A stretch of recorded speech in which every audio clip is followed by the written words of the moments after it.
Good evening, everybody. It's the final round of the GT3 series for Australasian sim racing in the first half of this year. And, well, we finished the season on a high. We're at Spa-Francorchamps in Belgium, where Top Gear once said it was a place for Germany and Britain to sort out their differences. But not the case tonight. We're sorting out a championship. And, well, while it's mathematically possible that it could still change hands, it's highly unlikely that it will. So it could be a formality that in the first race of tonight's proceedings, we might very well see a new GT3 champion crowned. And for the final time this season, myself, Steve DeVries, is joined by Josh Bagsy Bags and Michael, Mr. Daily Sports Car, Zalavari. Gentlemen, let's revel and celebrate the fact we've got a brand new Spa for the GT3 series this time around, and that we're looking forward to two 30-minute sprint races tonight, which is, Bagsy, a little bit unusual for a track that seems to see its fair share of racing in more of the long-distance method. Not exactly a place that is renowned for sprint races, especially given its length. It's 7 kilometers long, one of the longest tracks, I believe the longest grade 1 track in the world that isn't Le Mans or the Bend, Le Mans is grade 2 and so is the Bend. Apologies, yes. Never mind. Well, I'll just completely ignore that train of thought. I just remember that it's similar length to the Bend. So anyway, moving right along. It's going to be an exciting night. We've got mathematical possibilities of someone who isn't called Luke Rosella winning. They are infinitesimally small, and if anyone wants to place a bet that isn't Lewis Wedding or Luke Rosella, I'll give you probably 10,000 to 1 odds on that not happening. So what you're saying, Bagsy, is if I say $1 that Luke Rosella or Lewis Wedding doesn't win the championship, you're going to pay me back 10 grand? Yes, correct. I will take that bet. I will give you $1 if Luke Rosella or Lewis Wedding wins the championship. And if they don't... If they don't win the championship.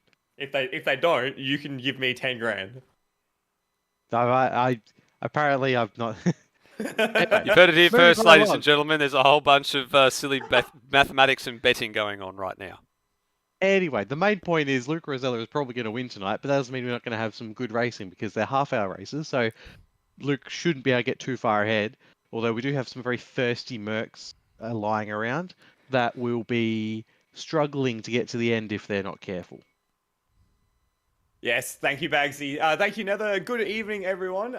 Yes, this track is renowned for its fast speed and its long straights, of course, 7.004 kilometers, as Bagsy alluded to, and a lot of that is on the throttle and particularly uphill as well. So it makes for a track that uses quite a bit of fuel. So we got a message from, did you say it was Brenton Foley earlier tonight, saying that the Mercs are going to be a little bit of struggle town, which will certainly have an effect at some point. But at the moment, it looks like Brenton Foley has some pace. Whether or not he can use it throughout the entire race will be another issue entirely. But we do have quite a few cars in the mix for outright pace and outright pole position, and a very healthy midfield battle coming up tonight. So yeah, we'll take it to Spa-Francorchamps, one of, in my opinion, the best tracks in the world. Absolutely. It's one we've done a few times here in ASR, and there's actually some existing track records. Unfortunately, because that was set on the old edition of the circuit, they probably aren't going to be beaten tonight, because, of course, that was also from when the cars were still on the old BOP method. I don't expect them to be beaten tonight. We'll have a look at our track overview in between qualifying and the race, which qualifying is just coming up in a couple of moments' time. We will go to the drivers' point standings very quickly before we go to qualifying.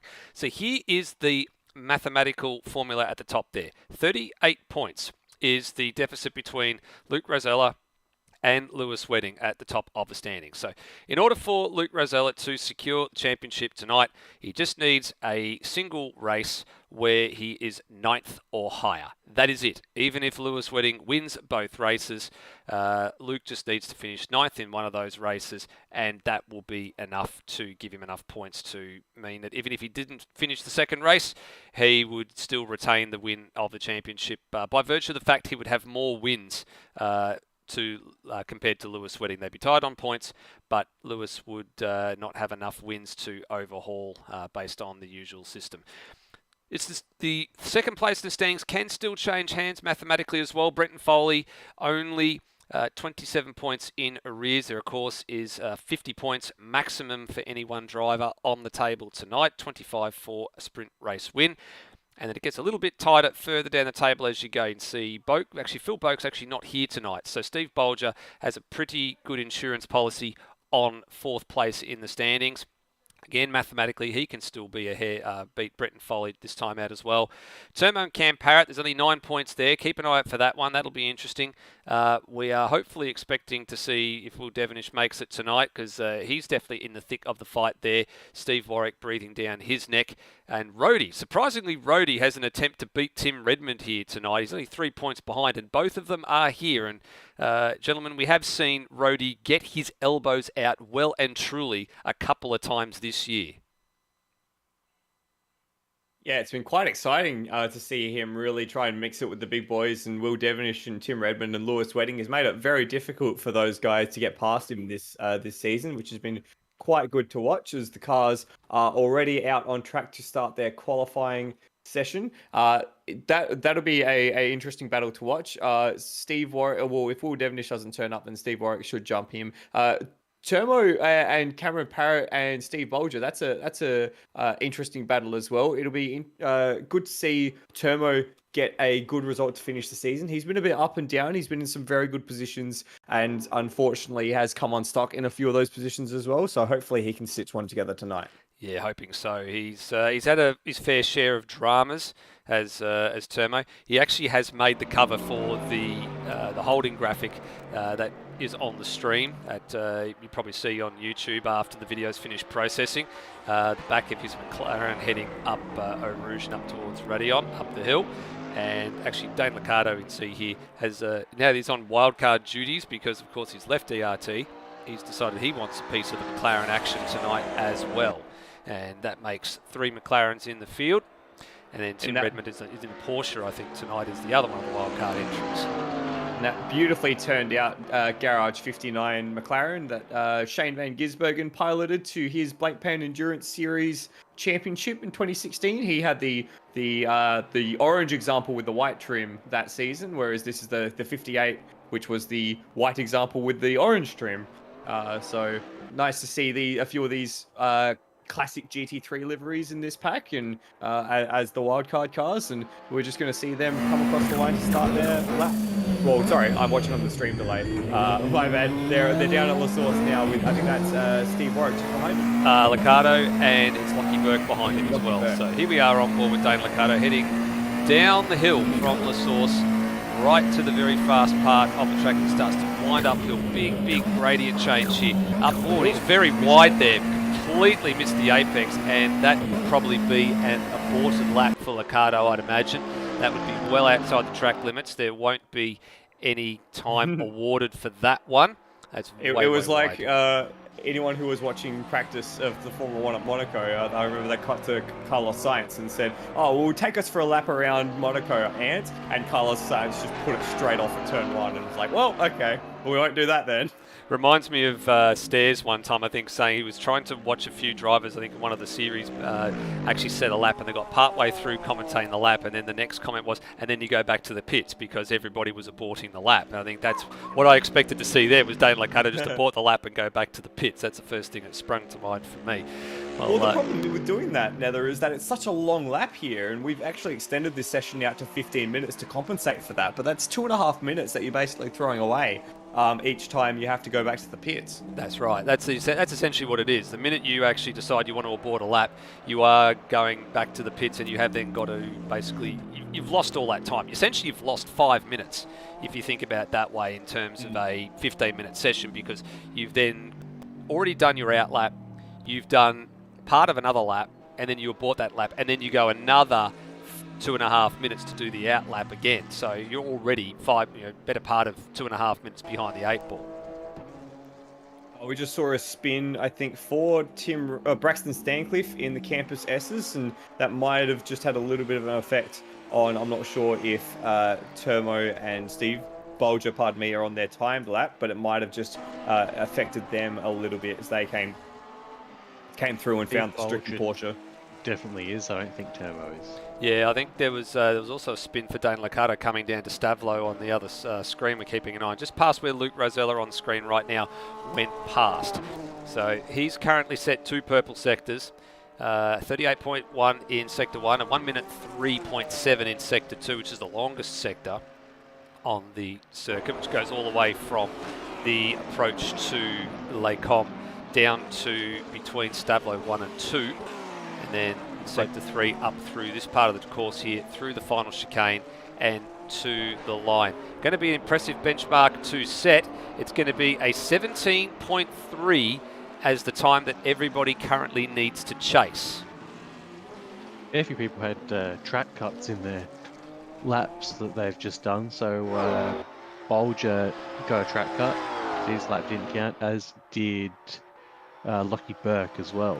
Yeah, Lockie Burke was around Dane Liccardo, so I'd imagine possibly may have become distracted with Liccardo going off the circuit, and then obviously that lap time became irrelevant at the end of the day.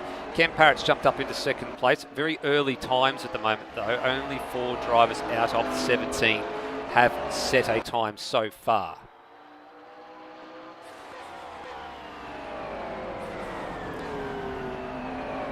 Bolger now getting down to the second sector here, now about to get to the lowest point on the circuit coming down, which is Pouon Corner. This big, long, fast, sweeping left-hander. Then in Formula 1 car, if you get the line right, you can take it flat out. It's very, very challenging. The GT3 cars, you do have to have a little bit of a lift at some point through there just to get the car settled and keep it online. And then down to the Fania chicane for car 87. Termo not as close to the back of Bolger's car as he probably would like to be. He would definitely be getting a bit of a tow if he was a little bit closer, especially coming out of this part of the course, out of Stavlo.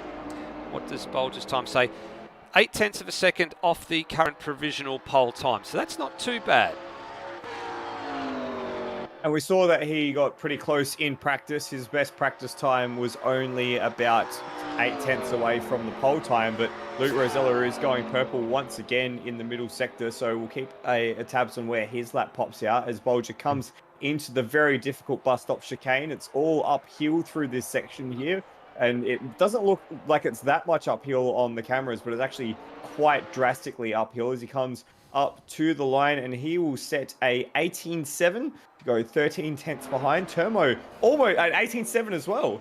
So they're quite evenly matched, and there's Luke Rosella just coming across the line as well. 17 flat. 17 flat.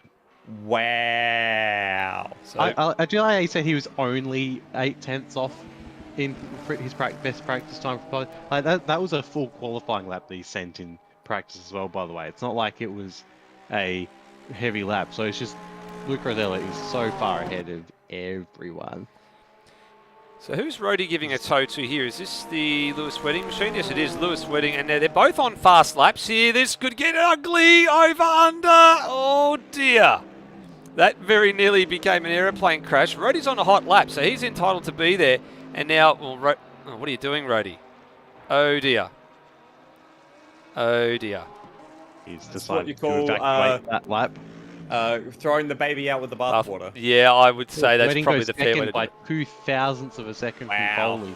And only 0.04 from Bolger and 6 from Turner. So second, third, fourth, fifth is covered by 600ths of a second. And so his lap would have been basically, ruined a we little should bit just there get too. rid of Luke Rosello, and we're going to have some very competitive racing. And Wedding's lap would have been ruined a little bit there by the fact coming across the Lexus of Rody in the third sector.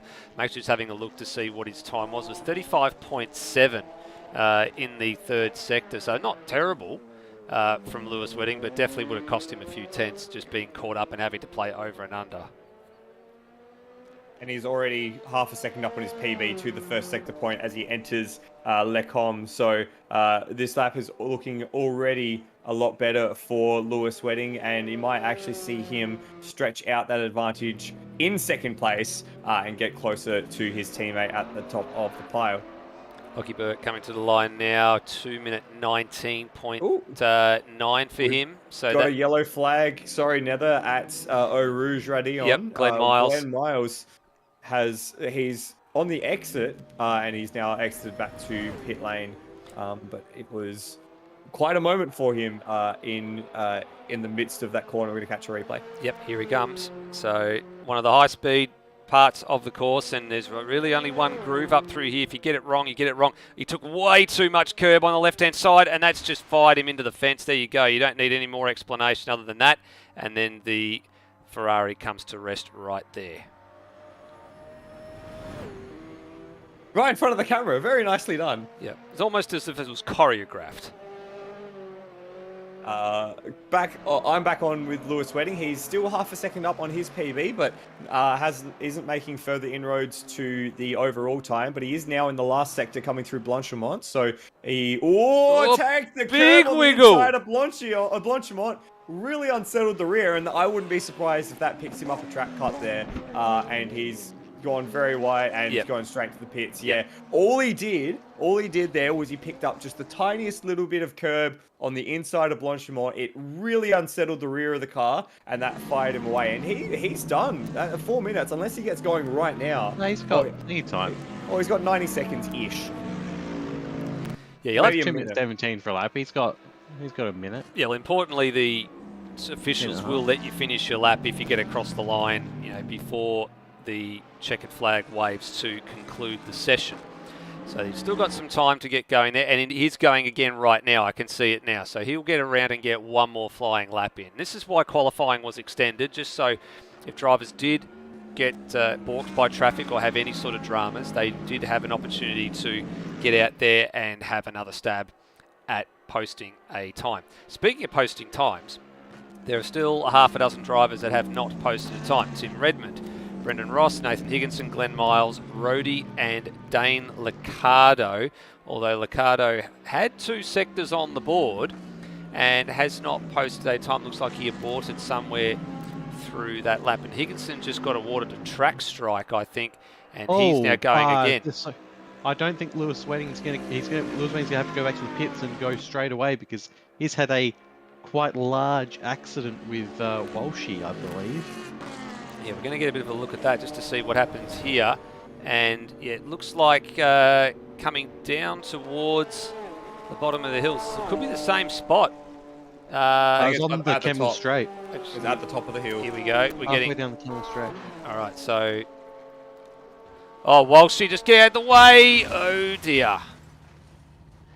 And there's been some discussion about this sort of conduct in the last couple of weeks as well, about drivers holding their line and that they have no need to get off the racing surface and onto the grass, because that's precisely what happens. There's been a rule in endurance racing and ASR for quite some time that you don't need to do anything like that. You just need to hold your line, be predictable, let the other cars go around you, or if you see it early enough, you can move over and get out the way, but you don't need to leave the racing surface. I definitely agree with that. Just an update while you were discussing that, Nether. Steve Bolger has jumped his way into second place now with a 2:18.4, so he's got a gap of 2.5 tenths between himself and Lewis Wedding and Brendan Foley and Termo. And I saw Braxton Stancliffe have a bit of a moment through Puon. He's on an outlap and should make it to the line. He's got Rody for company now, so we'll see whether or not he can get his stuff together and get another lap in. However, that Allegro Motorsports Porsche looks very taily. It looks very unhappy when he's trying to bring the throttle up. So keep an eye out for Braxton and see where he ends up. But at the moment, Steve Baldry into second place. He's actually just following. He's actually following along with Rhodey at the moment. Is Braxton Stancliffe in the Porsche, and he had a bit of a wild moment through Blanchimont just a few seconds ago. Rhodey's just overcooked the chicane slightly here, and that's compromised his lap time. This will put a time on the board, will it? Yes, it does. Good enough for 10th, and he can go again here, but he's going to be really careful of this Porsche that you just mentioned, Flood, that he's just got to give him a little bit of space and make sure they can carry on and get their lap done. Well, the issue here is that Rhodey is got a qualifying time that's almost, well, a second and a bit better than Braxton Stancliffe. But Stancliffe is, he's almost put it in the wall there. And he's about to do so. He's going to do a full 360, and he just found the fence. So that solved that battle then. That did. So that'll be means that Braxton Stancliffe will be actually no, he's got a time on the board, so that part's okay. These drivers getting to the line on screen now are going to get another lap. So Darren Loughnane, he'll get across the line. Brenton Foley gets another lap. Darren Loughnane gets another lap. Steve Warwick gets another lap. So too does Lockie Burke. And then from now on, we're looking towards who is going to be finishing their last laps. The checkered flag is out. The next man I think we're going to get is going to be Luke Rosella, who's just coming down to, I think it's Stavlo now. Just quickly, Brenton Foley's jumped into second place in 18 flat, so he's improved by 0.6 of a second now. Oh, hey, Rosella's going faster. He is. Surprise of nobody. Surprise, surprise. And this could be to go into a 16. Now, the qualifying record is in the 16s. I haven't had a chance to go and look what the record is because it is on one of the other screens. So if I'll go and find that while Rosella is on his way.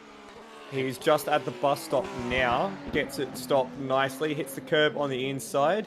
And climbs out of the bus stop. A little bit of a wiggle as he comes out of the bus stop. It's a 16.7 there, and the qualifying record's actually a 16.1 on the old circuit. So there's no dramas there for him, and he's comfortably onto pole position.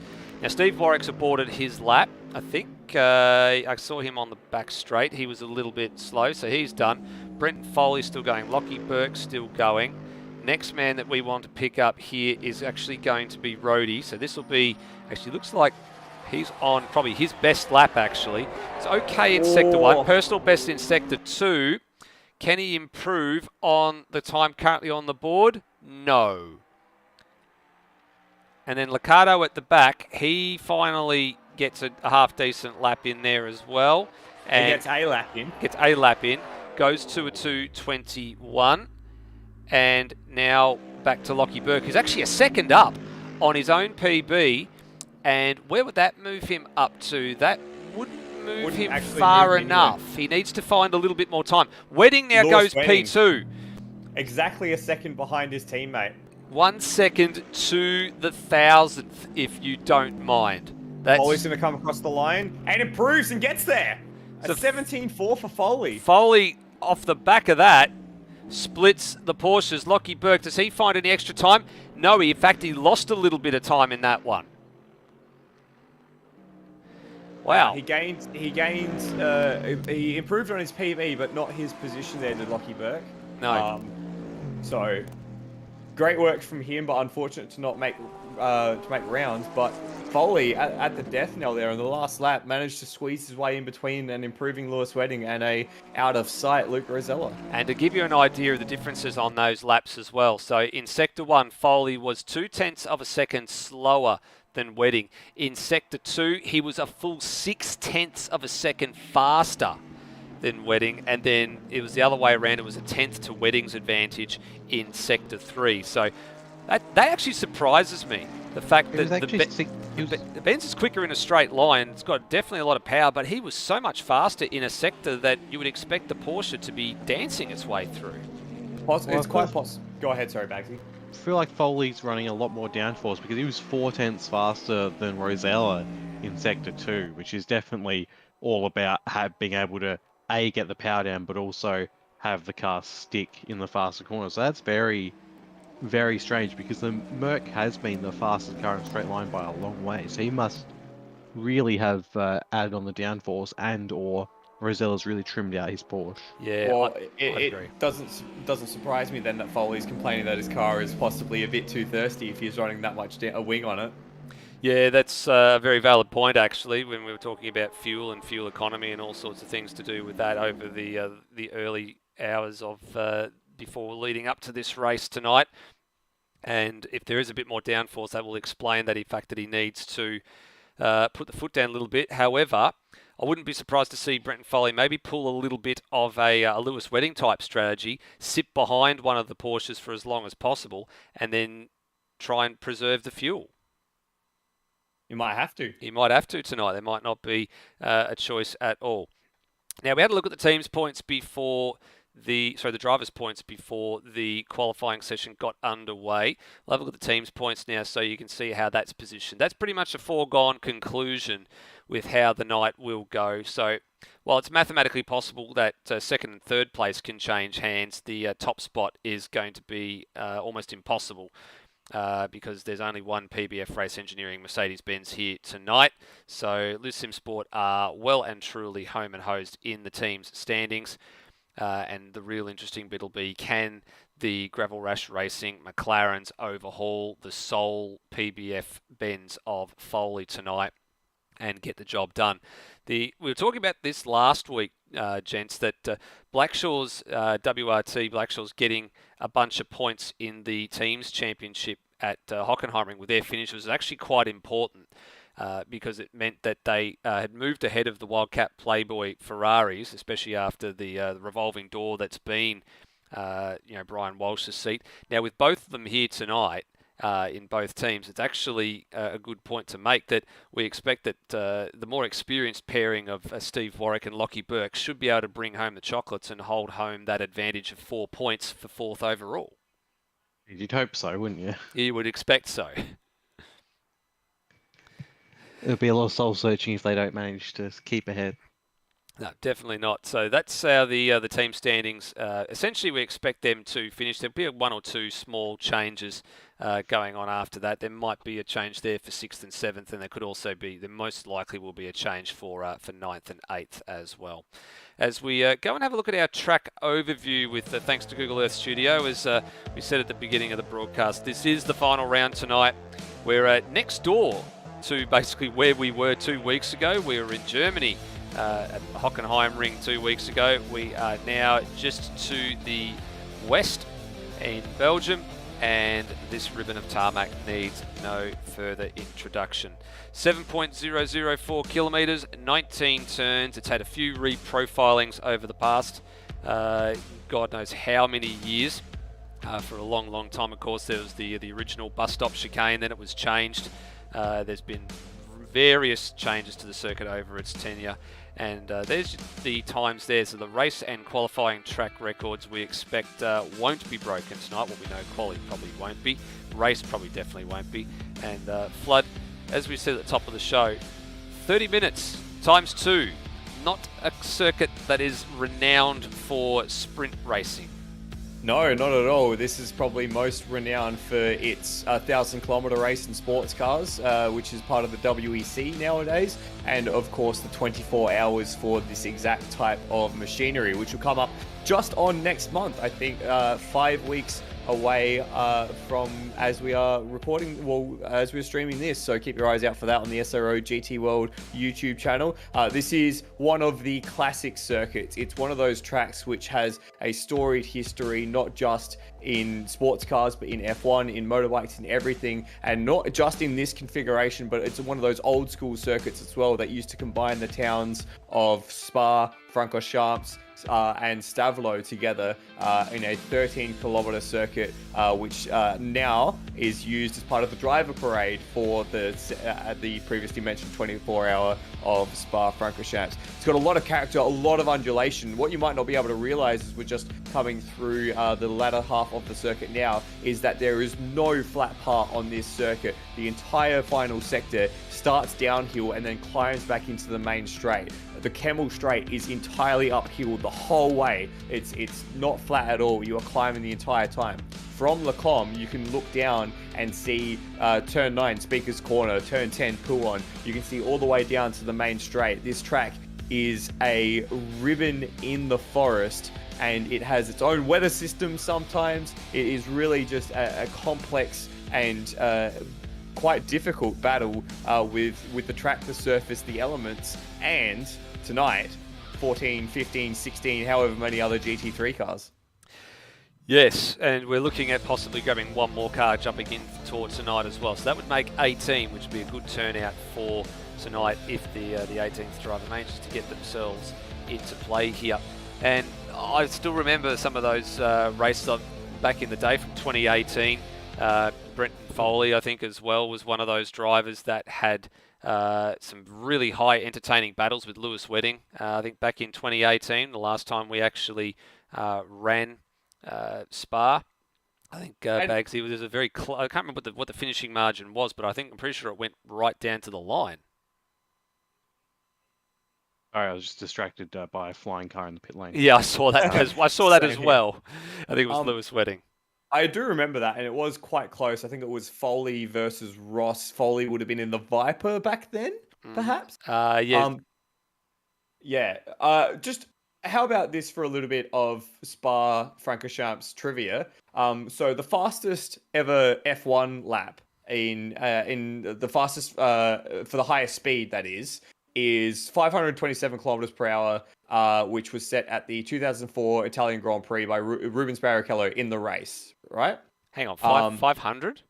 Sorry, Yeah, 257. Right. 257. My apologies. So that was the average speed.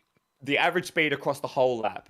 Yep. What do you reckon is the fastest average speed for a lap around the old Spa-Francorchamps circuit? What do you reckon it is? Who do you reckon set it? What car do you reckon they set it in? And how quick? As in by old, do you mean the old road circuit? The old road circuit, one. the 13 kilometer circuit. I will say it was 225 kilometers an hour by Jackie Stewart in. Actually, it might be a sports car of some kind, but I'm gonna go with Jackie Stewart in one of his cars. And whenabouts would you reckon that is? What rate it was, rather? That'd have to be in the 70s, in the early 70s, I think, sometime. That'd be the 60s, wouldn't it? Because they changed late to 60s, this early track in the 70s. 70s, didn't they? So I'd say the 60s. So Nether is correct. It is the early 70s. It was Henri Pescarolo at the seat of a Matra 670B, so not a Formula One car, at the seat of a sports car, at the phenomenal speed of 262.461 kilometers per hour across a 3-minute, 13-second lap. That's insanely quick, actually. That's insanely quick. For For a circuit that back in the day that was the way that it was. That's what's the right word for it? Terrifyingly quick, right? quick. Yes, that's probably the right word to use. I think terrifying is the one thing that comes to mind there.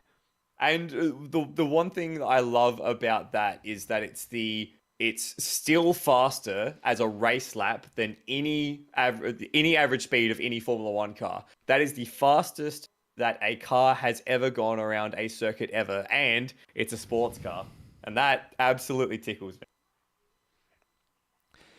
And considering some of those old sports cars and that are still kicking around today in museums, and I think even a few people have managed to own them at some point or another, and bring them out for historic events as well, as actually what belittles me, that there's still a handful of some of those rare cars still around the traps is still mind-boggling.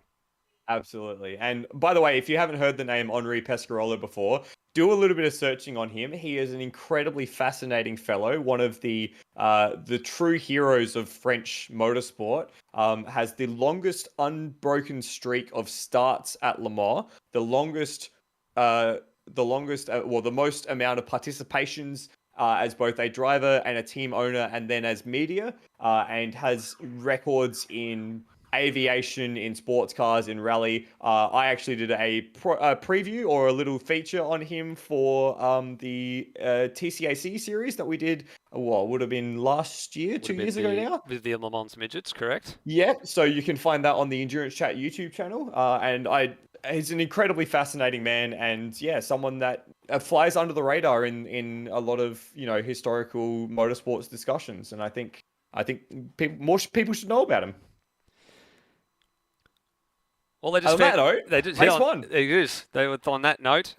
Time to go racing for the first time tonight. So there's a couple of small little procedural protocols that while we're waiting for the grid to get up and running for this race that everybody needs to be aware of. The first one is very, very simple. We've already seen it, the 15-minute qualifying sessions tonight instead of the 10-minute sessions. The second thing to note about tonight is that we actually won't be doing the broadcast interviews with the winners from race 1 straight after race 1. We're actually going to park that, and we're going to do the full suite of interviews after the second race tonight. Now, there's two reasons for that. One, of course, is because there's a championship deciding round, and probably rather not disturb the drivers that are actually involved in that tonight. And then the second thing is there's a bit of a stupid, we are calling it really stupid, East Coast power struggle thing going on at the moment with being possibly a lack of reserve power. So we want to sort of just try and do our best to get through the races as best as possible tonight, as quickly as possible tonight, and then just make sure if we have any time left at the end of it, if this stream hasn't died as a result of the lack of power up and down the eastern seaboard, then we're not missing out on too much. The important thing is that we get to witness the result or results of the racing tonight.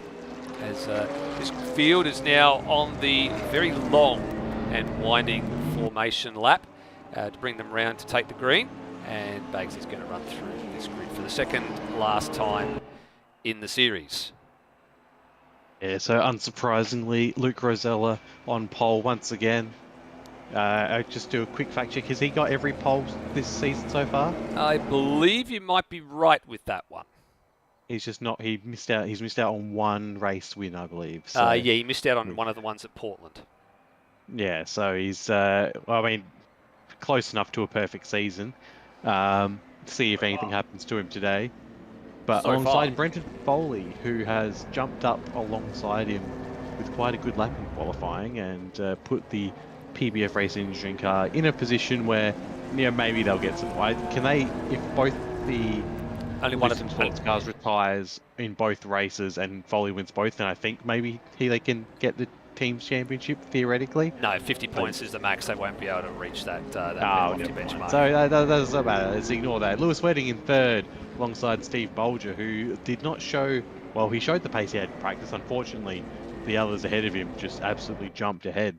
Turmer with a very excellent lap that unfortunately was only able to get fifth, but you can expect to see him up with the top three that aren't called Luke Rosella.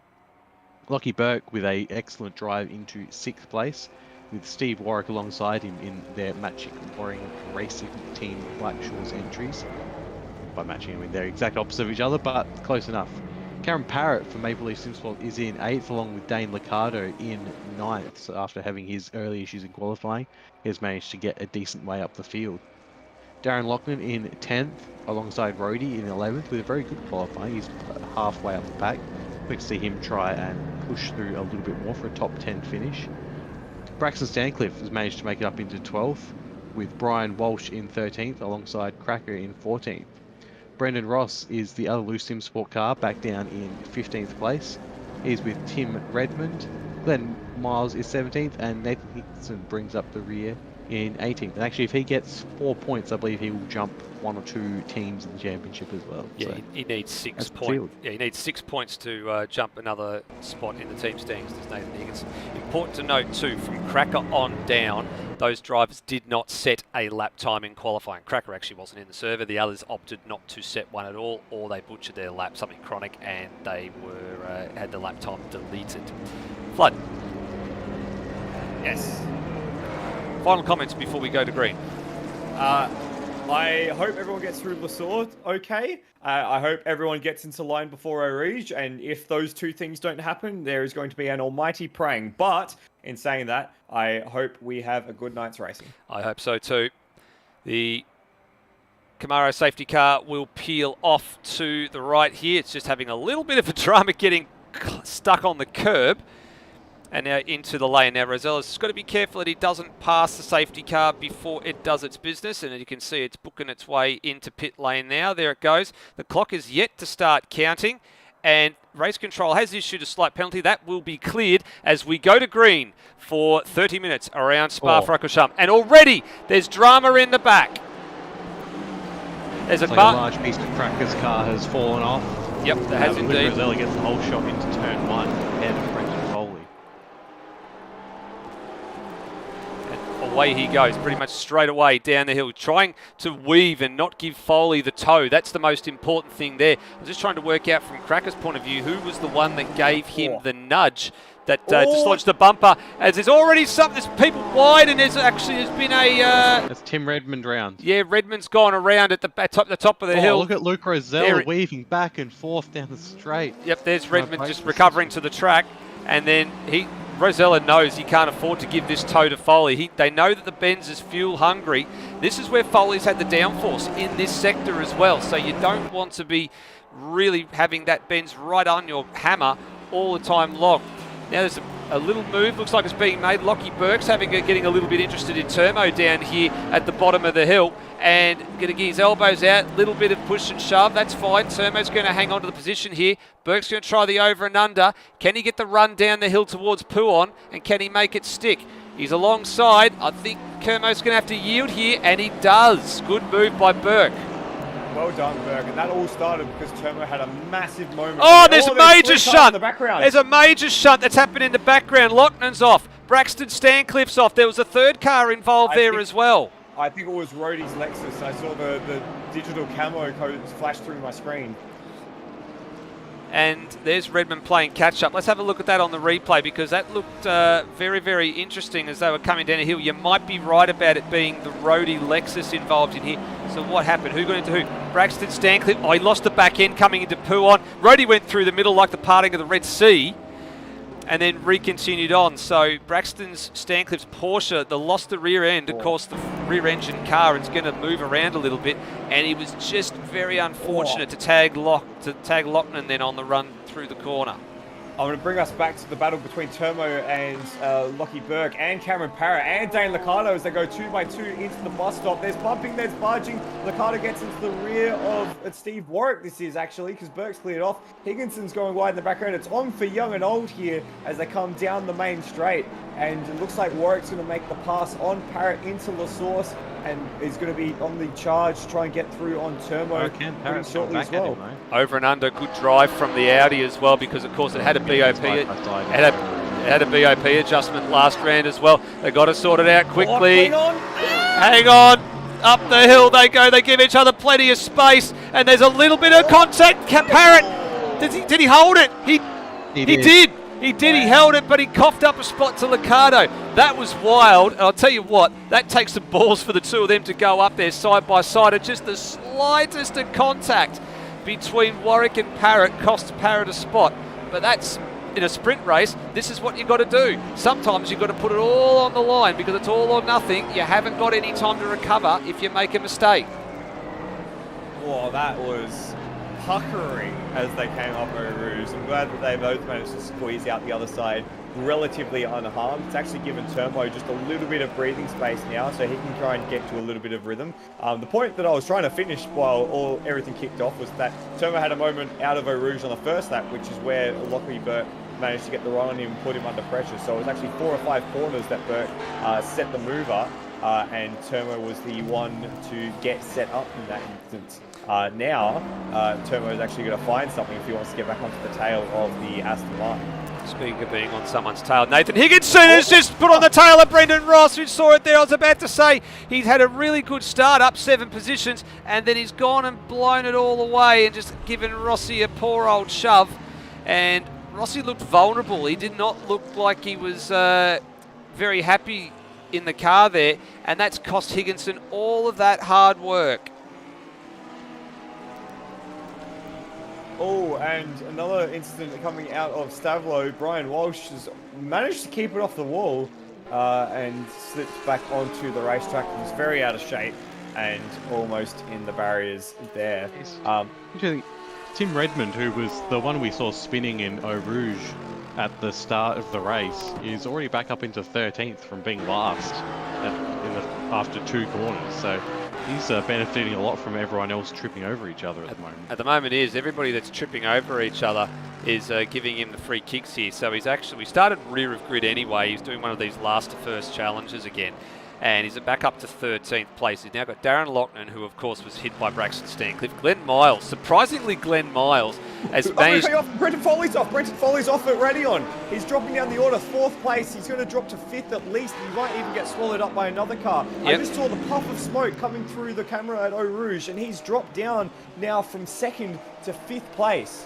There he is, recovering. He's now behind Lockie Burke on the road here. So we go on board with the Benz. Up the hill, bit too much curb, tank slapper, there he goes. Did he keep it out of the wall? No, he gave the wall a bit of a love tap there with the rear end, keeps it pointing the right direction. That is unfortunately going to put an end to his charge probably in this race. He's going to take a hell of an effort to recover from there.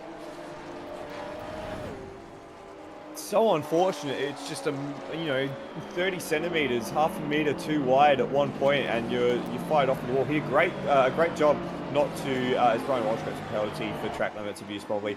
He did a great job not to fire it into the wall harder than that, and just kind of brush it with the rear. But man, that's a rough consequence.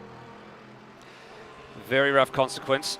Tim Redmond's now made his way past Glenn Miles and Darren Loughnane, so he's up into 11th place. He's got 7 seconds gap between himself and Rhodey at the moment, who's the last man inside the 10. And now we'll get a rough idea of what's Rhodey's pace at the moment. His best lap's at 2:33, but he actually had his last lap, deleted for a track limits violation. So he's got, we'll wait to see what he gets across the line this time. But you can see there already a big chunk of time taken out by Redmond. Sorry, we got Cameron Parrott and Dane Liccardo going side by side through Blanchimont. I heard me groaning in the background. That was because Parrott grabbed a handful of grass on the inside of Blanchimont and almost fired straight into the side of the McLaren. They've all managed to sort it out now, but it was quite hairy for a moment there. Well, here you go, Parrott. It is about to continue. Down the inside comes the Audi. Dane Liccardo leaves him the space. That's a good job. They're looking for, maybe looking for the over and under, which didn't eventuate. And more Parrott will be side through. For Eau Rouge, please. A little bit more. It actually wants a bit more side by side. I don't think it's going to happen at this Not rate. This time. Good slipstream though, if you can hold it through Eau Rouge here. And Parrott looks No! Synchronised pirouetting, and Parrott finds the wall. Liccardo doesn't. And you were right, They Bagsy. had contact. They must have They had did. contact. They did. There was contact. There was nose-to-tail contact. It was Liccardo was looking for the slipstream as Bagsy was pointing up the hill, and unfortunately, he made the contact at the worst possible time. And I've never seen a synchronised spin like that before. That was actually rather beautiful. We'll bring that back and let's have a look at it as they head up the hill. That's going to make the intro reel next year. We'll make the intro reel. Look at this one. Almost perfect. Almost perfect 360s between the pair of them. And the Ukrainian judge awards a score of 9.5. Well, Rhodey is very happy about this because he's now directly behind the two of them. They actually didn't lose a position, either of them, in that whole ice skating routine that they were doing there. But it has brought Rhodey into a bit more of a battle for the top 10, and Redmond is closing on Rhodey pretty fast as well. So that's, if they have any more shenanigans like that, they're going to be losing positions this time. But very lucky that the gap they'd pulled, or moreover, the gap that was between them was where a bunch of people had spun out from, is now gone. Well, Rhodey had lost 3.5 seconds to Redmond alone on the last lap. So Redmond will have him for breakfast probably at the end of this lap or another lap. And with a little bit of car attitude like that, Rhodey's going to continue to cough up some more time here. The gap is now less than a second. Redmond will probably have him either at the bus stop or at the opening turn at La Source. We'll see what happens, because Rhodey's been his defensive drive, his pace been improved, his defensive driving's got a lot better. Sorry to cut you off there, Bagsy. Steve Warwick has just looped it at the bus stop and fired it into the inside wall. So we're going to have another character in this fight as well, as he drops down from the lead group. So now 5 cars separated by a second each way. Here we go. This will be the moment. Redmond will probably fly up the inside here at La Source. No, surprisingly not. He decides to play the waiting game. And Rhodey's gone wide, and there it is. The door just opened, and Redmond said, thank you very much. Now I want some draft from the McLaren, and I want to get up the hill. Because they're side by side. Here we go again. More side by side, no Rouge. Rhodey. No, Rhodey, you make me sad. That's a bit of common sense, because it's the front engine car, and the front engine car's got the legs in the straight line. That's not the issue. The issue was he wasn't going to be able to make it right past before anything happened there. So probably a bit of common sense to pull out and let that one go. Redmond's getting a nice bit of slipstream here from Licato's McLaren, just about a second up the road. So won't be too much longer. Redmond will advance to one more spot.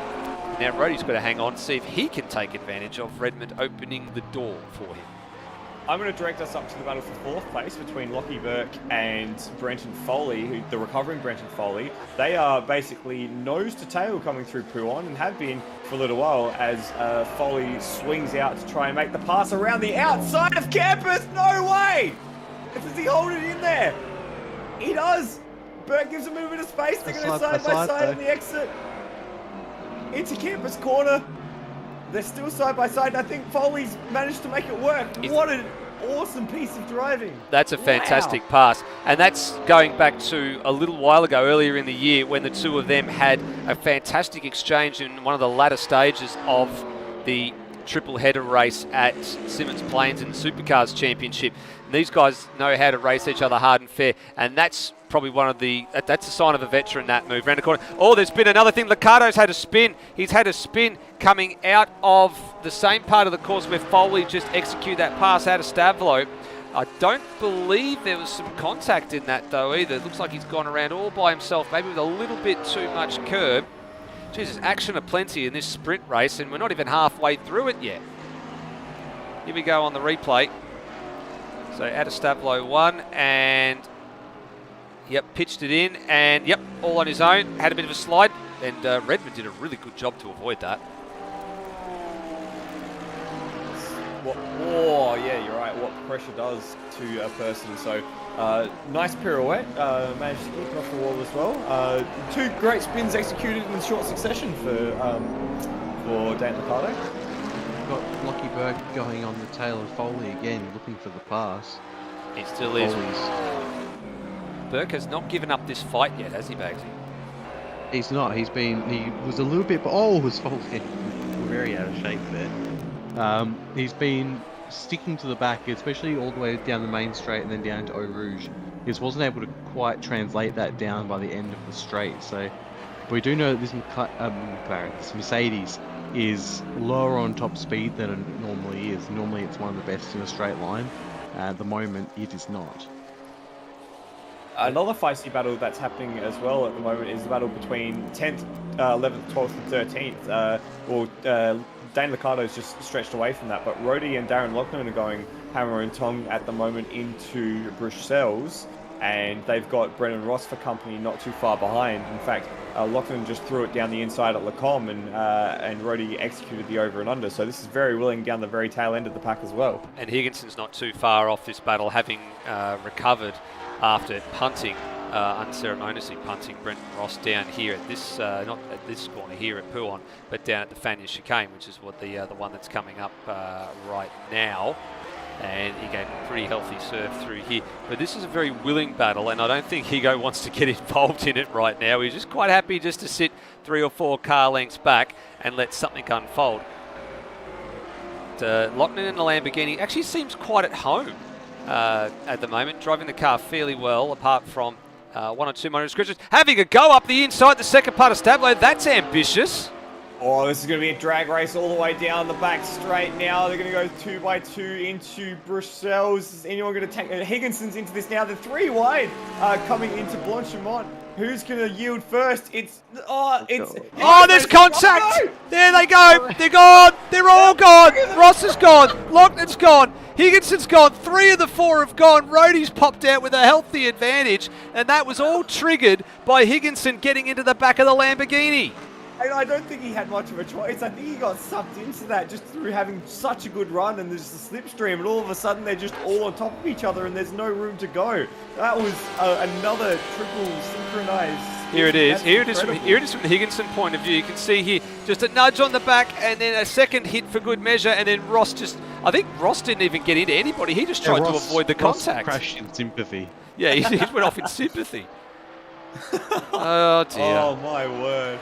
And this is what happens in a sprint race. This is why this was selected as being one of the sprint race rounds, purely and simply for the fact that it's a completely different philosophy compared to what you're used to around this circuit. The urgency has been put on everybody to get passes done. We're seeing mistakes. We're seeing contact. Probably more contact, I think, than we've had in any of the races so far. And we've only just passed the half distance mark. Terrifying. The half distance mark. Just do a quick check in on Luke Rosella. His last lap was a second faster than his teammate Lewis Wedding in the same machinery, so that's pretty much sewn up at the front. Interestingly, Bolger is being caught by both Foley and Lockie Burke. They are both closing in on him, so although you the say final that, podium position is definitely not set. Although you say that, I think Berkey might have just had a little bit of a moment and dropped a bunch of time to Foley in the middle sector. Yeah, he has. He's lost a full 7/10 to Brent Foley just in that last sector alone in the middle sector, which is the longest sector of the lap. And you're right, there's the McLaren of Bolger. There's Foley. There's a yellow flag out here. Oh, and there's the machine cracker. Oh, and that's awfully close to causing a collision there as well. And he's gone a lap down already.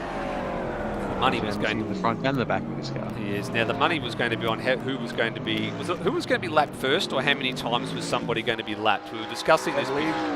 I believe the actual money was Bagsy saying that it was 10,000 to 1 odds on Luke Rosella and Lewis Wedding not winning the championship.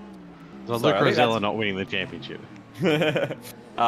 So I think you may have mentioned how many times was the question. Well, halfway through and they haven't been lapped yet. Well, no, they haven't. Those people we were referring to haven't been lapped. It's been Cracker, somebody else. So there's actually quite a little interesting battle going to happen here. So Parrott's just been passed by the recovering Redmond, and he's setting his sights on the back of Steve Warwick's 377, the Aston Martin, heading down the Kemmel Straight now on lap 8. There is the lap car of Cracker, who's just rejoined ahead of these guys. So Warwick has held his own, actually. Hasn't really been involved in any of the mid-pack incidents that have been going on. I actually am expecting to see the Stewards channel light up in between races with everybody worried about being contacted, but I'm holding my breath to see how that one goes. But I expect Steve Warwick to get his elbows out here. I would imagine he won't make it overly easy for Tim Redmond, but he probably won't make it massively difficult by him. But I expect him to throw a block out here or there and try and keep that Porsche behind him. It's a fair way between Warwick and Turmo right now. It's 10 seconds, so it's going to take a fair effort for Redmond to close the rest of the margin down in the next couple of laps anyway. Redmond to the outside around the S-bend, not quite there this time around. Can he try and set something up through campus or through Stavlo? Tries to run a little bit wider, gets a nice run. Now if he can just time his run here through Stavlo, he's going to absolutely drag past the Aston Martin, and he's already got the overlap around the outside. For ahead though. Oh, this is going to be good effective. Oh, this is going to be tense. It's going to be dangerous as they come into Blanchimont. Now, what is the effect of Alexis? Alexis is already through. They're going to go through. Look at that on board as how close they are as they come into the bus stop. Cracker's out of the way now. Cameron Parrott comes in from downtown. He's going to try and get into the action as well. Oh, no, tap, tap, tap. Everyone gets into each other. Parrot comes off the worst of the lot. They'll come down the main straight, and with 10 minutes left, they're going to go through once again. And it looks like, for the moment at least, Steve Warwick will hold on. Soaking up the pressure at the moment. Very good to see from Warwick. And then now Parrot just had a little bit of a poor exit out of the first corner. Warwick will hold here. The front engined Aston Martin will lead the way up the hill. As Flood's protesting in the background at something else going on. Would you believe it? It's Nathan Higginson and Brendan Ross again. They're almost firing each other off the road at the bus stop. But that can be watched later. Yeah, that's the group of three that's behind these guys at the moment on screen. They're actually at the bottom of the hill. And coming. Oh, Warwick! Did he lose that? Is there a punt there? Yeah, there was. There was some contact. So Redmond got into the back of Warwick. He's going to get that spot here. And a safety car triggered. Wow, now this is going to let some people off the hook. This is going to let some people off the hook. Those in the front engine cars that were marginal on fuel now don't have to worry about it. But this will be interesting. Let's see where the order of this is going to pan out. Now, the field order is frozen. Of course, the pits are closed, so not that anybody was probably going to stop anyway. This is going to make this race time certain, I think, gentlemen. I don't think we'd be lucky to get probably one more racing lap, I think, by the time we get back to the start-finish line. The timed race, so it was always going to be time certain. Yeah, well, it's more the point. Yeah, correct. More the point. Thank you, Bagsy, for correcting me on that will one. we get another racing lap? That'll be the question. Yeah. Bloody was thinking. Yeah, that'll be the question. Like, we were banking on it going sort of green flag, running all the way. We were going to get somewhere between 12 and 15 laps. Now we're not going to get anywhere near that number in terms of green flag laps. We're going to be looking at it going, are we going to get another racing lap? Because there's 9 minutes left on the clock. And I think so. We probably might get one. I think that's probably what it's going to be. It'll be an interesting finish. Surely we get more than one. Surely we get the plus one at the end, right? Yeah, well, that'll be the bit I'm looking for. Now, the question is, where's the safety car? There it is, on the Kemmel Straight right now. So Rosella's actually catching up to the back of the car. There it is. And he had a healthy margin. He had 10 seconds in his pocket. And that's kind of ludicrous. And that's gone. Yeah.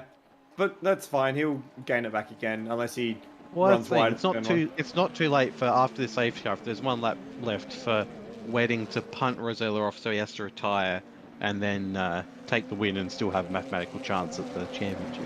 Now, there is the lucky dog to play into factor here as well, because Cracker will get his lap back when everybody gets to the back of the safety car queue. So he'll be instructed to pass the safety car, and that will put everybody back onto the lead lap. I'm actually just looking to see where he's actually come into the pits. Now, the pits are closed, so I don't know if he's actually stopped yet or if he's realised, hang on a minute, I can't come in here, and he'll just do the drive-through. We saw this happen at Campo Grande in round 4, where he accidentally went into the lane when the safety car was called.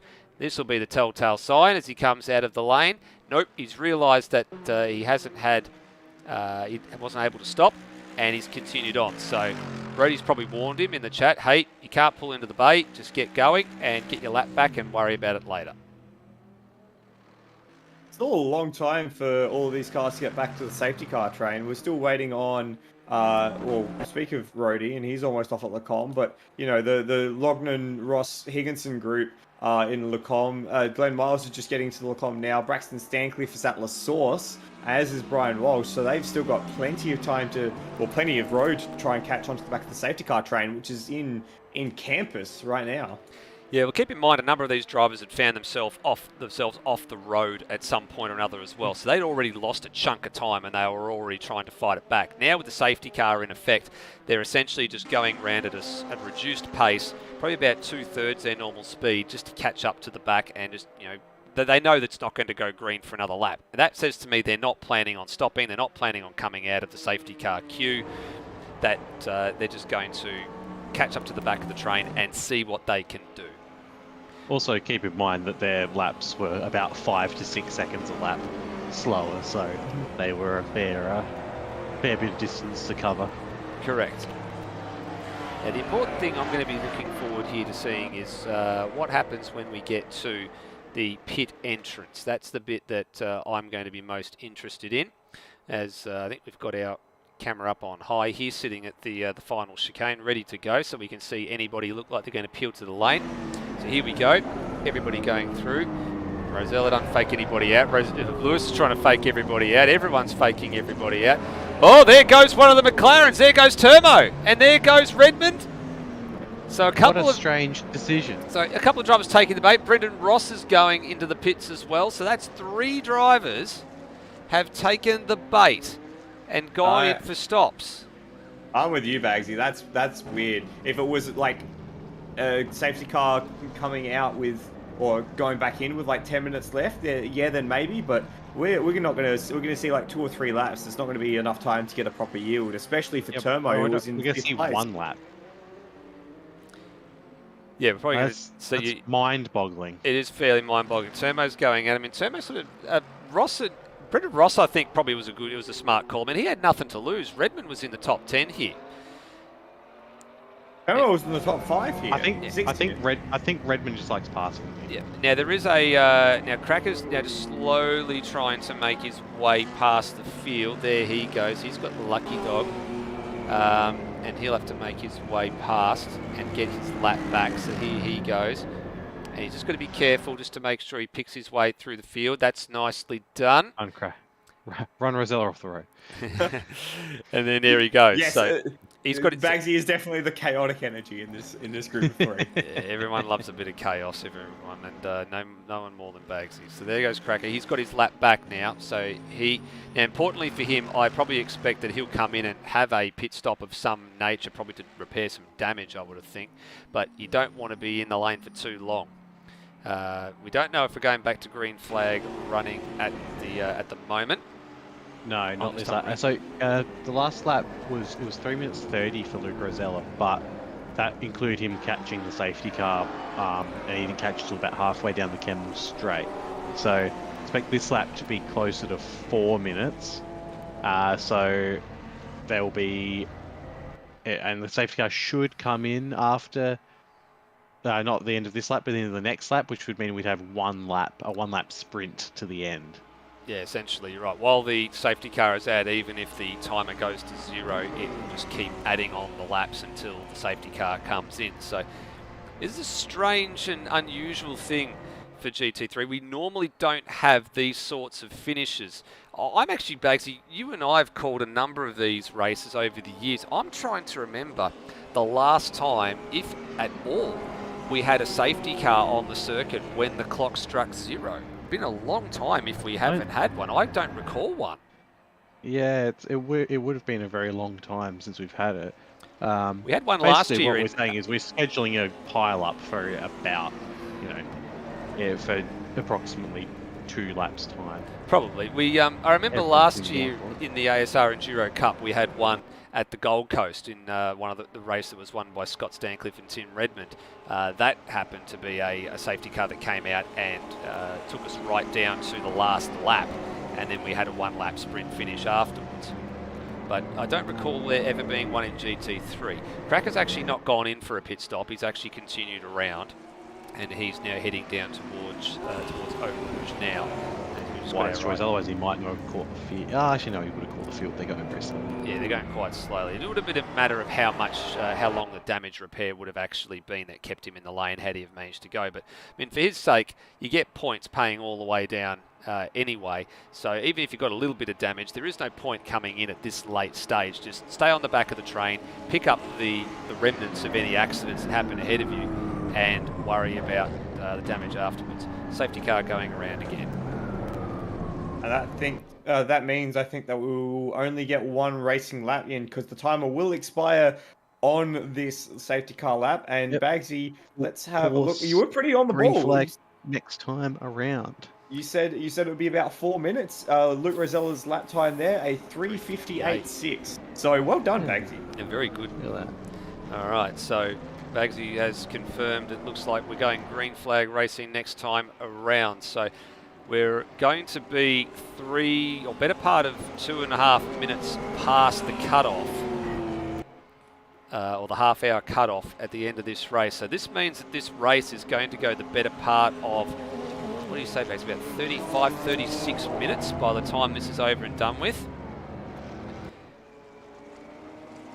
one of the longer sprint races that everybody's to deal with. But keeping in mind the free kick that's just been afforded to the front engine cars here, the ones that we're going to be a little bit marginal on fuel, are probably going to make it here. Brenton Foley was quoted as saying that 14 laps in the Mercedes was almost a full tank, and that didn't include the formation lap as well. So it's going to be 13 laps in plus the formation by the time that this is over and done with. So he's going to be sprinting to the end here. So all these front engine cars, the Astons, the Benzes, the Lexus, Lexi we should say, not Lexuses, Lexi, they're going to be good to the finish here, whereas they might have been a little bit on the cusp of not making it under a green flag condition. It's 3, 2, 1. That is time. There you go. Or in German they say Zeit, which is what it is for time. That's just across the border. Actually, it's one of the best songs on Rammstein's new album, actually, Zeit. I didn't know you were a Rammstein fan.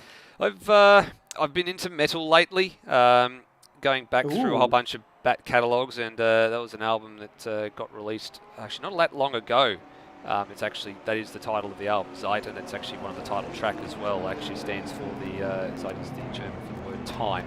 Yeah. And that whole track, that whole song is actually about time and how time bleeds away, and they wish they could make it stop. I mean, from our point of view, the timer stops in this race, and well, it continues on until we get a checkered flag. So the race time itself goes on, but the actual timer of how long the race was supposed to take has now stopped.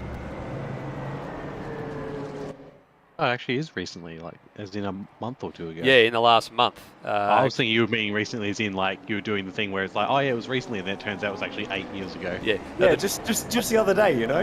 Yeah, no, the new Rammstein album's actually been out for just on a month now. They the tracks that they've been playing from the album, the two really good tracks, Zeit and Zigzag, they've been getting played airtime for about the last 2 or 3 months.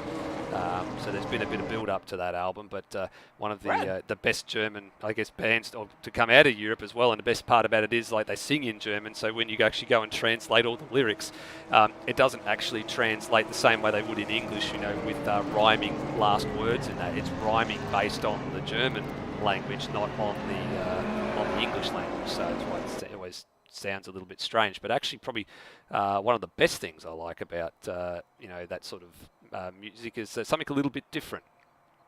Yeah, right. Well, speaking of build-up, we're about to go for one final lap here at Spa in Sprint Race 1. We get a whole race to go after this, but this will probably be the most excitement you'll see outside of the first laps. Absolutely. Right here. Rosella has control of the field from Wedding. The two championship protagonists going into this. Rosella's going to hold them all the way to the line. Penalty that's going to get removed because that probably wasn't meant to be there, and Rosella's off. And he's absolutely left Wedding behind there. Wedding's not gone with him at all. No, he hasn't. So Rosella from Wedding from Bolger. Holy Burke gets a little bit taily. Parrot Warwick, and then just a pack of cars led by Rhodey in 9th. He's going for that top 10, but he's going to lose 2 places before he even reaches Eau Rouge. Here they come down the chute towards Eau Rouge. It's Liccardo leads. Lockman's on the outside of Rhodey. He had to clear the throttle and try and slot back in ahead of Higginson. Takes the offer. Higginson's gone. He's gone wide. Glenn Miles has gone with him. Back. And Higginson's been awarded the drive-through penalty. That will be for the track limit infringement on the outside. Back up the front, we've got Wedding making a dive. Didn't quite get it done, but Foley's through on Bolger, but he's run wide at Lecombe, so he might have to give that one back. I'm not sure. We'll have to dissect that afterwards, but it's not over and done without the front yet either. No, definitely not. The Lucim Sport Porsches pushing each other along here in this first race of the evening. And just as well, Rhodey ran wide at Lecombe, so he's down at the tail of the field now. And the top 6 and 7 have sort of settled a little bit. You can see them now just sort of fanning down. It's still all playing sheep stations for this last spot inside the top 10. It's currently held by Higginson, but bearing down on him, Lochnan, Redmond, Ross, and then Braxton Stancliffe in there as well. Oh, there goes Stancliffe! There's Stancliffe. And there was another one in there as well that Brendan Ross, did he get absolutely monstered? Rhodey's doing pirouettes in the back, so I think Rody went off in sympathy. Redmond's gone off there as well, so that'll cause him some dramas. Where does he come on relative to Lockman? Higginson off, off, and he gets another penalty. All right, so he's set to lose position number 10 out of this. Turbo and Liccardo side by side as well. What? Turbo had a twitch coming through Stavlo. Now they're in the drag race. Remember, Turbo's on the fresh tyres. So... Oh, sorry, let's go to the front. Let's go to the front because Wedding's right behind Rosella as they're coming down to the final corner. There won't be a scent. There won't be a scent here, and that'll be enough. They'll take a 1-2 at the moment. So... Oh, check out Cameron Parrott in the background on the grass almost. And they just managed to sort it out as they come onto the main straight. But it's going to be Lou Rosella from Lewis Wedding, Lucid Sport 1-2. Foley rounds out the top 3. Steve Bolger. Then it is Lockie Burke, Cameron Parrott, Steve Warwick. Turbo gets into 7th. Dane Liccardo 8th. Tim Redmond in 10th. Darren Logman in... Tim Redmond in 9th. Darren Logman in 10th. Brian Walsh up into 13th, Cracker in 14th, Rhodey, Glenn Miles, Steve Warwick, Nathan Higginson, Braxton Stancliffe, Brendan Ross. They'll come up the order as penalties get applied. Did Steve Warwick pick up a penalty that we haven't seen? Yeah, he's been given some sort of a penalty in that one. I'm trying to work out what it was for, actually. It may have been for a track infringement, or maybe he got had some contact as a result of something going on. He's actually not registered a time in the final sector. So I dare say he's either run deep and had a track infringement, or he's had maybe he's had some contact with another car that's forced that. So as Rosella celebrates, that's enough for him. He's now secured the title there, so that's enough for him there. Foley with some donuts as well.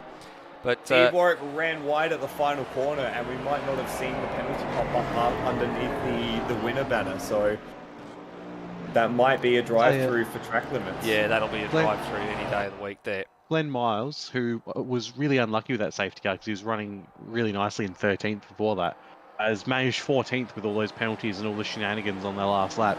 He's kept his nose clean and got a very good result for Wildcat Fable there. And what about Brian Walsh as well? He's finished in 11th place. Yeah, 11th for Brian Walsh. That's very well done. What a great job by Walshy actually to avoid the carnage out of all of that as well. And he was only... what was he? He was 2 seconds behind Darren Lochner at the end of that one as well. So top 10 was almost available for him there if anybody had come to blows as a result of anything going on there. As everybody's now making their way back to the lane. Well, that was an interesting finish to that race. We weren't expecting the late safety car, but it spiced it up a little bit. Not so much for the front two, but for everybody behind. There was a lot that went on, and I think a lot of people are going to be licking their wounds after that one. Yeah, it was quite something. We almost had Wedding sending a dive down at Lecombe. We had Foley sending a dive down at Lecombe on Steve Bolger. We had cars making contact all the way through that final lap. We still don't know what happened between Brendan Ross and who else was it in that final at Pouon? Braxton Stancliffe. What happened there? Rhodey got shafted out at the exit of Lecombe. Turbo managed to climb through the field on his fresh tyres. It was quite a lot in that last 2.5 minutes of track action.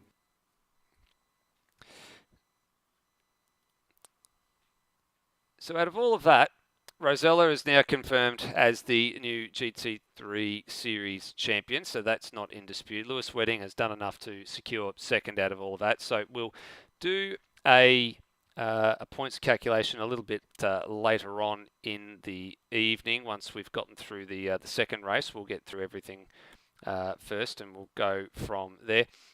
But as we said before, we're going to forego the broadcast interviews in between races, and we might take a very short break just for a couple of minutes just to gather our breath here, everybody, get everything set up for qualifying for race 2, and we shall be back very, very shortly.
Thanks for your patience, everybody. We are back and getting ready to go racing. Actually, we're not getting ready to go racing. We're getting ready to go into qualifying for race 2 this evening. Well, gents, I'm still catching my breath a little bit after that first race. I don't know what sort of to make of that. It seemed like a fairly innocuous sort of safety car incident that triggered that safety car in the first race, and well, it led to a little bit of chaos. A little Yeah, bit. it certainly did. There were cars flying everywhere. We saw Braxton jump into the frame all of a sudden. There was just absolute carnage. But in the end, the winner was still Luke Rosella, which is unsurprising. Yeah, unsurprising. He's been the class of the field, I think, all season long, as you said. Only missed out on the one win, which was through, again, it was a safety car incident at Portland that led to his demise in that one, which went to his teammate. As you said, basically, as close to a perfect season as you can get right now. And he talked about this earlier in the season. The only title that he hadn't sort of won yet was the GT3 one in terms of the prestige and the titles available in ASR. And, well, he's now provisionally, or he actually wouldn't say provisionally, he is the champion-elect. Now watch him barring any scandals in the next race, or any pictures of him from last year holding bags of white powder, he'll be fine. Are you suggesting he's got a relationship with Bailey Smith going on here? No, he lives in... Bailey Smith lives in Melbourne, and then Rosella's in Adelaide, so I don't know how on earth that potentially would happen, but anyway, I'm open to ideas. As looks like qualifying's about to get underway here, Flood. Yes, indeed. Another 15-minute session, so we'll see cars make their way out of the long outlap that we've got here. It looks like everything's just trying to get itself all squeezed together. It looks like, as well, we've gone from 18 cars down to 17. It appears, at least on my screen, that we've lost Braxton Stancliffe. I think so, and I think given what has transpired on that last lap of that race, probably not a bad decision, to be honest with you. I think the car was almost probably a write-off, the amount of speed that it hit the barriers at. And as well, it's good self-management if you've had just an awful night, not to keep just piling into it. So unlucky for Braxton, and I hope he has a better outing the next time we're racing GT3s, which will be on R Factor 2, I believe, is the next series for these type of machinery. Yeah, correct. We're looking at having a little RF2 series getting underway in probably a month or two's time. We're going to have a short break and get that series underway and ready to go. I'm not sure what the broadcast situation is with that series just yet. At this stage, it looks like we may not broadcast it at all. It might be just a little series that we'll see how we go with getting a few things together. It's still fairly new to us with broadcasting on the RF2 platform, but Lewis Wedding's done a little bit of it just to see how things go. I'm sure they'll eventually work its way out. And we might actually have a little special event a bit later on in the year that we might actually invite you gentlemen back for a little broadcast for maybe a special GT3 race. Not sure if it'll be on AMS or if it'll be on RF2, but there's a couple of options in the planning works from the ASR admin crew. So we'll look forward to see what's going on in the second half of this year, and we'll get you guys informed, because it's going to be a shame to call this season fairly early and I guess not know what's in store for the rest of the year with regards to the endurance discipline here in ASR. Ooh, is my response to that. I'm down for more interesting ways to indoctrinate people with a love of sports cars. Well, on top of that, have you actually got your new computer up and running yet, Flood? Because this has been one of the salient points, I think, that came out of when you were doing some of the broadcasting, is that... my computer's a steaming pile of trash? I'll use the roadie language, and that's potato. Yes. Look, it is in the works. It has been something that I have been looking at buying, but it's just been put off because of other things, like going to Bathurst and doing all the stuff with Lamar. Now that that's all done, I can take care of a few other things like upgrading my potato to maybe, a sweet potato. That would be pretty sweet. No, no, it is certainly in the works, and maybe then I'll be able to look at maybe even joining in for a few races if I get the bits together to do that, or just being able to watch Automobilista without having it look like a slideshow sometimes. Absolutely. Oop, I was about to say we're going to pick up the first man to come through for a lap here, but it's Dane Liccardo. So Flood, here's the honours for you. Let's call a lap with Dane Liccardo. Okay, we'll come across the line and you can see Dane swooping out to the outside at La Source. You can see it rises on the left as he brakes at the 100 board and dives down at the right, kind of like a bit of a bowl there. He brings out the throttle in first gear, so using the full gearbox of that McLaren as we come down the old pit straight, the endurance pit straight, and into Eau Rouge and Ruddy on this terrifying piece of tarmac. A little bit of a lift there, uses quite a bit of curb, and manages to sneak it in within the white lines as we head down towards the Kemmel Straight. Now, as I said earlier, this doesn't actually look like it's undulating or anything. This is all still uphill here as we head up towards the top 100-meter board and hit the brakes, fly over the curve at the right. He's just gone a little too deep there, but he's got the car resettled for the left-hander and then all the way back over to the left-hand part of the track to turn into the last part of the comp. Now it's downhill into the cells here, braking just at the start of the curve. Try and get the nose tucked in as the track falls away, so you're fighting understeer the whole way around, and he uses a little more of the middle of the road here to get across the speaker's corner. Normally you like to see that car hug the right-hand side to open up the entry, but he does pretty well through speaker's corner actually. Now still downhill into Pillon. This is a really difficult corner because it's not quite flat and it's not quite braking. You kind of really have to measure the throttle throughout the corner. Does well to hit that second apex and use all of the road on the exit there and a bit of curve. Now into the campus chicane. A little bit of curve there, but just unsettled the rear just enough to get the swapper on you before to maintain it as we're still going downhill into campus corner here. This one's a lot tighter on exit and he's fighting understeer at this point of the lap, not really getting the front settled, but the good thing for him now is that it's mostly flat out, so he uses a lot of curve at Stavlo. You don't really want to be doing that because that unsettles the car, but now it is all flat out and we're climbing this time. We're climbing again through Stavlo into the sections into the forest and into Blanchimont. Does he lift at Blanchimont or just a little bit of a lift? It just lightens the front of the car as well, so not quite the turn in that he would have liked. Now into the bus stop, braking hard all the way down to first gear. He's gone well too deep there, fighting understeer once again. I think that's the key factor for this lap for Dane, is that he's been fighting understeer the whole way around, but we're back on the main straight and he sets the first lap time. It is a 2:23.4 and that will be a benchmark that I think won't see too much light at the top of the timing, but he can take a screenshot and show his mum.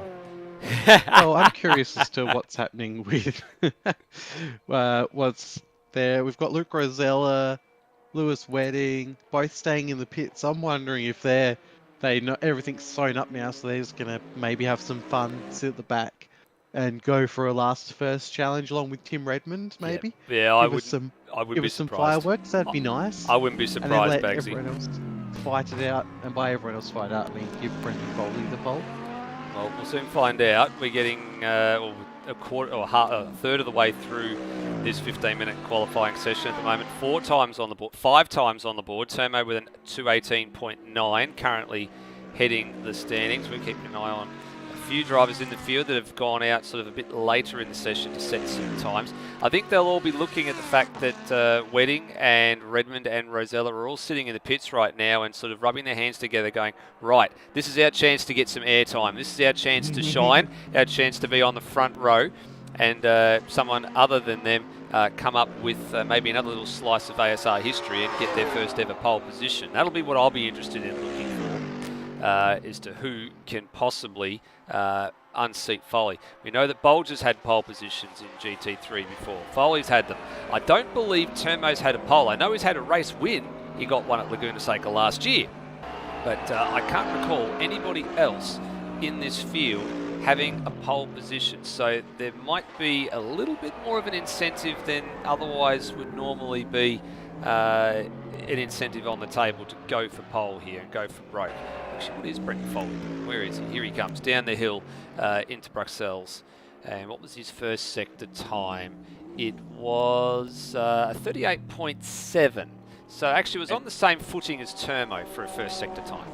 And just a note on Foley, this is actually his third lap. His first lap got chalked off for track limits violations, so he's on the third lap on those tyres. I've got my eyes just for interest's sake on Steve Warwick, who's not setting too bad a lap at the moment, and he's just coming through the S's now, so that's whereabouts he is on track. Yeah, so he's about to come down to Campus and Stablo right now, which means we'll get a second sector split readout for him. And right about now, what is he relative to the thing? He's 6 tenths down on the current pole time. So he was 3 tenths down on Turmo through Sector 1. And he was then about another 3 tenths down on Sector 2. So it's not too bad for Steve Warwick. Also considering the fact that the track grip has been reset in between sessions as well. So it's not a fully rubbered in circuit. It still has got a bit of rubber laid down. It has been washed off a little bit.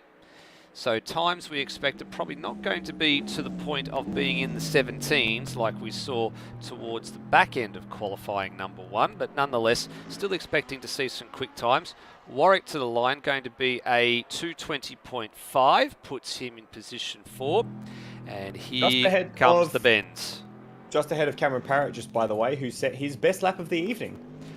Absolutely, good job there. Foley onto the pole, only by a tenth and a little bit though, so still some time to find. There's Brendan Ross in the back of shot. What's he up to? He's gone into 7th place, a 220.6, actually quite a tight sort of mid-group of cars there. Burke, Warwick, Parrott, Brendan Ross, so there's a fairly close-knit group of times there. I've got my eyes now on Lockie Burke, who was up to the first sector on this lap. So he's actually just past Dane Liccardo as we come through Speaker's Corner, turn 10. And it'll be interesting to see as the Aston Martin gets a little bit of grass on the entry to Pouon to see how the rest of this lap plays out for Lockie Burke. So he's a little bit wide there. Okay, well, that answered that question very quickly. It did indeed. He was very wide there at the second part of Pouon into the Fania chicane, and they'll get a readout down here, but I expect it will be going the wrong direction. In actual fact, it looks like he got a track violation in Sector 1 anyway, Lockie Burke, because it says it didn't register a time. So, and there it registers a time there at second sector split, but of course that's all null and void. I'm actually was interested in his teammate behind because he was up on Brendan Foley at the first sector split as Liccardo continues to give chase for no apparent reason for Lockie Burke here, unless Liccardo's on a lap and just using him as a bit of draft. But no, Liccardo's got a track strike as well. What's Warwick up to here? Has he lost any time? He's gained on his PB, but he's lost more in Sector 2 this time around. So McLaren's got, the Benz is obviously still carrying that downforce and very potent through the middle sector, but has been covered by the other cars in Sectors 1 and 3. And it's quite interesting that you mentioned that, Nether, because of course having more downforce applies more grip to the car, but with the grip, being taken off the circuit, it seems that Foley is actually doing proportionately worse than the other cars around who have got lower downforce setups. So while he's only a little bit quicker than everyone else, he's more slower in Sector 2 than everyone else is in Sector 1 and 3. So he seems to be losing a little bit more as he comes to the line to set his lap, which will be an improvement to an 18.5. So while he is losing a bit more, he is still mighty quick. He is indeed. Steve Bolger's just gone purple through the first sector at a 38.529. So that's a tenth faster than Brent Foley through that part of the course. And now we'll get a really true indication of has Bolger got anything in the tank to challenge for pole position. Been a while between poles for this man. Can't recall the last time. Would have been probably from his championship winning year, I would have thought. If not, it would have been from his battle with Greg Turrow throughout the course of the season over the last 2 years or so. What was he in Sector 2? Was it 104.2 to the second sector mark? So it's not terrible, but Foley has been a little bit better through that part of the lap. He was 2 tenths up on his PB, 2 tenths down on Foley, but he should be quicker in this final sector. So as we come into the bus stop and he climbs the hill to get back onto the main straight, squirts out of the corner. Does he keep it within the lines? We'll find out in a moment. Steve Bolger goes to second, and it's 3/10 behind. So he lost another 10th in Sector 3 relative to Foley, but he gained an extra 10th on his own PB. So he'll go again. No time to get into the lane and get tyres. Actually, he had some time to get in and get tyres if he wanted to have another go. But I've just found Steve Bolger's teammate, Termo, who's come through a second sector split, 4/10 up on his PB, which currently sits at an 18.9, so just behind his teammate in Bolger, and he's coming down towards the bus stop now. He's got a little bit of traffic in the form of Darren Lockman, but that shouldn't be too much of a problem as he breaks his way up the hill, uses a lot more curb on the first section of the bus stop. How does his time compare as he comes across the line? First. 18.5. Wow, what a final sector from Turbo. 34 thousandths of a second to the good. And he's on provisional pole at the moment, throwing that lap away though because he's very wide at the first corner. Brent Foley's back out there on the circuit, so he has got a chance. You say that's also, you said Turbo threw away that lap. I mean, that might be his last lap. He can only just make it round at this rate. And be able to get one more potentially. Oh, look at all the shenanigans going on in front of him though. Liccardo and Lockman sort of off the road as well, and Turmo's having to pick his way through them as they're all lining up. Lockie Burke has a personal best and fastest first sector. He does. He was green in both of them, and this he's in a position as well where he could actually get one more lap. So Turmo's not going to get another one. Bolger is and Foley is as well. It's slightly up by 1/10.5. It's more than slightly up now. Bolger with a very good middle sector. So it's probably going to be Bolger versus Lockie Burke for pole. I don't see anyone else who's going to be close. Brennan Foley's just started. Oh, Berkey is way wide on the approach into Puon, and a big slapper, and he's gone. So that's the end of Lockie Burke. So his charge is gone. So the only man who can really usurp Turmo here is Brenton Foley. So as Higginson comes to the line, sets at 2:22, so he's on the board now. Foley's up by 3/10. 3.5 tenths to the good at the first sector split. And four final sector for Bolger. Now he will get another lap though, so that's important for Steve Bolger. He's improved his time, but not the place. So 1/10.5 covers the top 3 positions at the moment. There's not a lot in it at all. Bolger on his last lap. Foley down through Speaker's Corner, heading towards Puon. This has been the sector that the Benz has been dominant in throughout the race night so far. He's carrying a lot more downforce through here. Look at the car, it just looks so planted. It looks great from onboard Nether. He looks like he's not having any trouble at all at the moment. No overcorrections in these faster corners here to come through the S's again. Just perfectly smooth, using just the right amount of curb on entry and exit. We're going to see a second sector time, which is probably going to blow the McLarens out of the water as we come out of campus into Stablo. I'll tell you what. I tell you what, he is flying around the course. This is going to be into the 17s if he keeps this rate of performance up. He's on his way to the line now. So Turmo's done. Foley's the only man that can usurp him. Brendan Ross has gone to 4th place with a massive improvement on his PB. Great job for Rossi. Cameron Parrott's got a lap to go. Steve Warwick is done. Darren Loughnane is the only other driver on the circuit at the moment. Actually, Nathan Higginson and Rody are too. Actually, I do apologise. They're still going. So here we go. 17.5. 17.750. Wow. So I got just a note as well. When we were on board with Dane Liccardo at the beginning of the session, I mentioned the massive lift off at Blanchimont, dropping the air off the front of the car, which meant that he actually lost downforce and understeered around Blanchimont. Brenton Foley, full flat the whole way through. Didn't even lift a smidgen on that lap. Well, we'd also like to point out that excellent lap from Foley, still 3/4 of a second off the time that Rosella set in the first qualifying session. With less track condition as well. That's important. Condition. Correct. So Higginson to the line. He stays 10th and shows his showed his displeasure there at the bit there. So Rody, Cameron Parrott, and Darren Loughnane are the only 3 drivers that we're waiting to see lap times from. Cameron Parrott went very wide at Puon, so he might not be getting a lap here. Keeping an eye on him. Rhodey is just coming around Blanchimont now and up to the bus stop chicane. Parrott's registered a time through the second sector split. Well, actually, there's a chance you'll drop Blocky Burke then with that pace. Possibility. We'll keep an eye on that. There is a localised yellow. It'll be 4 cars in the pit lane. Rhodey to the line. Improves by 2 spots. 1 second improvement in a lap time for Rhodey. So puts himself into the 10. Here's Parrott. Up through the bus stop, what can he do? Oh, he's wide on the final corner. That's going to throw the lap away, I think. And the allotment's done, and it did, and yes. Yeah, he got pinged for a track violation on the last corner. And that was looking fairly handy for him as well. As Bagsy said, it looked like he was possibly going to unsert Lockie Burke if he kept that rate of progress going. So sad that he's going to be, he'll be on the same row as Burke, albeit on the opposite side. But this man, it's been a long time between poles in GT3 for Brent Foley.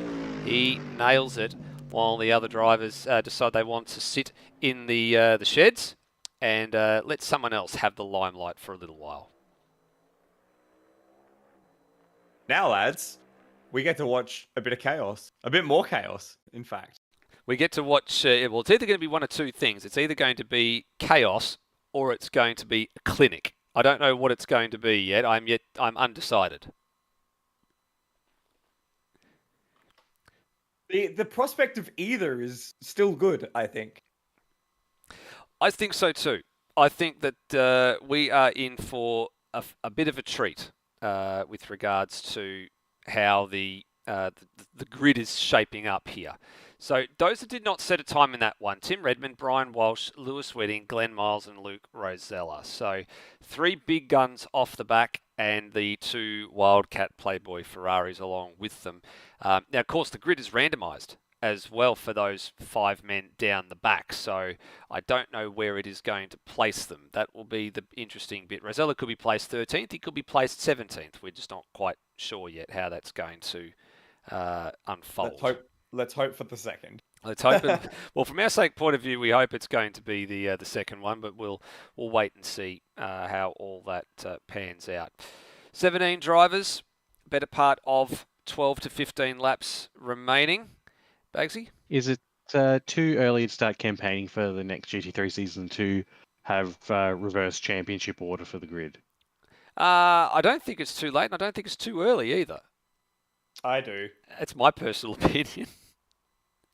Why would you want to ruin something so beautiful as sports car racing by introducing gimmicks like reverse championship order? Reverse championship order is the pinnacle of skill because you have to continuously pass. Like, you might not be getting the wins, but to be the best, you're having to continually battle and pass other cars. So you get the person who is best at racing other people. Not necessarily the person who's the fastest, but the person who's the best at racing.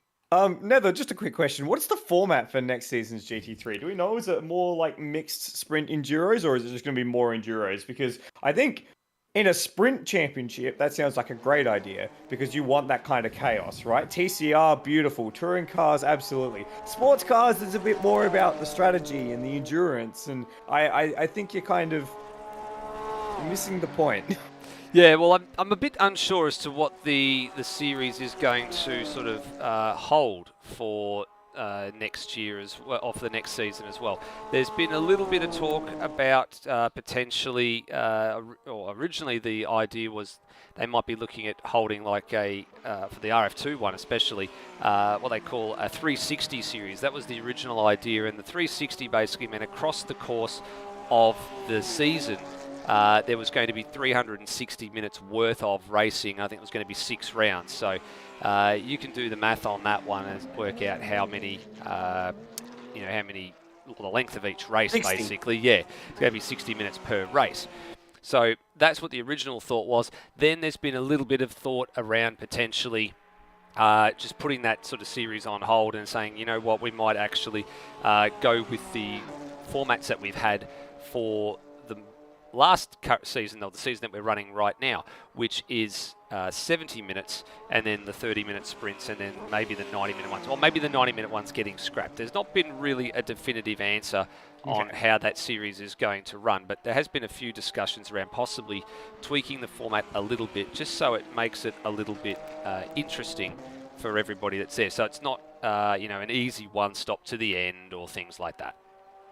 Can I campaign for longer races? Can I campaign for the return of the 2-hour race?